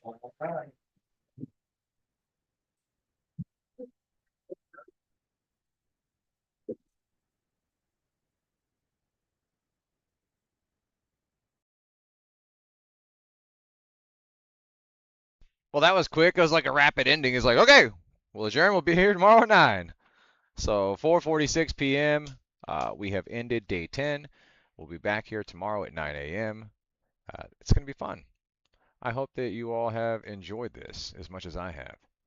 And look out there. I got a few articles that dropped. Go over to W4Nevada.com. You can check out the website and or run around to the social media platforms. W4Nevada, the number 4, W4 as in win for Nevada. We're here for Nevadans. All 17 counties, not just 2 in a sports book. Right, Clark and Washoe? Yeah. Anyways, we love you, just not as much as you love yourself. But what I want to do is wrap it up today. We'll get out that end of day update and the wrap for today, and then we'll be here tomorrow, 9 a.m. Bright-eyed and bushy-tailed, as they say. But once again, Carson, Churchill, Clark, Douglas, Elko, Esmeralda, Eureka, Humboldt, Lander, Lincoln, Lyon, Mineral, Nye, Pershing, Story, Washoe, and White Pine counties. All 17, not just 2 in a sports book. Remember that. Don't forget it. Because as I say every time and every day, we're not just Vegas. Have a good evening. We're not just Vegas, you're not. Read the whole map, read it. Lights don't run the state, no they don't. That's a small cap, small cap. We're not just Vegas, look around. Past the neon haze, past it. 17 counties, all of them. Different lives, same place, same soil, same soil. They think Nevada starting in on the strip. That's like judging a book off the cover it get. Vegas loud, yeah, but that's just a slice. Plenty state left once you drive past the lights. This town's where a handshake still means something. Where folks know the land and the seasons are blunting. Where work don't trend and patience is learned. Where votes still matter cause people return. We don't all gamble, we don't all party. Some folks wake early, boots dusty coffee. Some places quiet, some places spread. Some rows long conversations with your head. The state breathe wide, not stacked in a frame. Don't shrink us down to a postcard name. We're not just Vegas, no way, no way. That service talk, surface, surface. Real Nevada, out here, outside the walk, outside, outside. This land where the sky feel heavy or blue. Where the silence louder than the news. Places built slow, no rush to impress. Where people still show up, not just express. Some counties keep food on shelves you don't see. Some keep water managed responsibly. Some keep the lights on, roads still paved. Some keep the history from getting erased. Not every voice come with billboards and sound. Some carry weight just by sticking around. We don't move fast, cause we plan ahead. We don't burn bridges, just to feel said. Nevada ain't one tempo, one look, one lane. It's contrast stitched into the same terrain. We're not just Vegas, past the glare, past it, past it. The state move quiet, steady, everywhere, everywhere, all around, all around. If you move here, welcome, just learn the pace. Respect the ground, don't rush the place. We don't copy cities that couldn't hold. We're not just Vegas, yeah, nah, yeah, no. Read the whole map, read it, read it. Lights don't run the state, no they don't, no they don't. That's a small cap, small cap. No, we're not just Vegas, look around, look around. The neon haze, past it, past 17 counties, all of them. Different lives, same place, same soil, same soil, same soil. They think Nevada starting in on the strip. That's like judging a book off the cover it get. Vegas loud, yeah, but that's just a slice. Plenty state left once you drive past the lights. There's towns where a handshake still means something. Where folks know the land and the seasons are blunting. Where work don't trend and patience is learned. Where votes still matter cause people return. We don't all gamble, we don't all party. Some folks wake early, boost dusty coffee. Some places quiet, some places spread. Some rows long conversations with your head. The state breathe wide, not stacked in a frame. Don't shrink us down to a postcard name. We're not just Vegas, no way, no way. That surface talk, surface, surface. Real Nevada, out here, outside the walk, outside, outside. This land where the sky feel heavy or blue. Where the silence louder than the news. Places built slow, no rush to impress. Where people still show up, not just express. Some counties keep food on shelves you don't see. Some keep water managed responsibly. Some keep the lights on, roads still paved. Some keep the history from getting erased. Not every voice come with billboards and sound. Some carry weight just by sticking around. We don't move fast, cause we plan ahead. We don't burn bridges, just to feel sad. Nevada ain't one tempo, one look, one lane. It's contrast distant to the same terrain. We're not just Vegas, past the glare, past it, stay move quiet, steady, everywhere, everywhere, all around, If you move here, welcome, just learn the pace. Respect the ground, don't rush the place. We don't copy cities that couldn't hold. We watch, we learn, then we choose what to mold. This state don't need to be louder to matter. Pressure built here long before chatter. Votes cast local, still shift the frame. Power spread wide, that's the game. We don't ask permission to be ourselves. We protect the space between towns and cells. Vegas shine bright, yeah, let it glow. But don't confuse the light with the whole damn show. This is Nevada, wide aware. Not just a strip, a state that care. We're not just Vegas, read the map. Know it, know the name. Know it, 17 counties, all of them. One state, same, all around. We're not just Vegas, no sir, read it right, read it. Nevada, oh Nevada, all Nevada, day and night.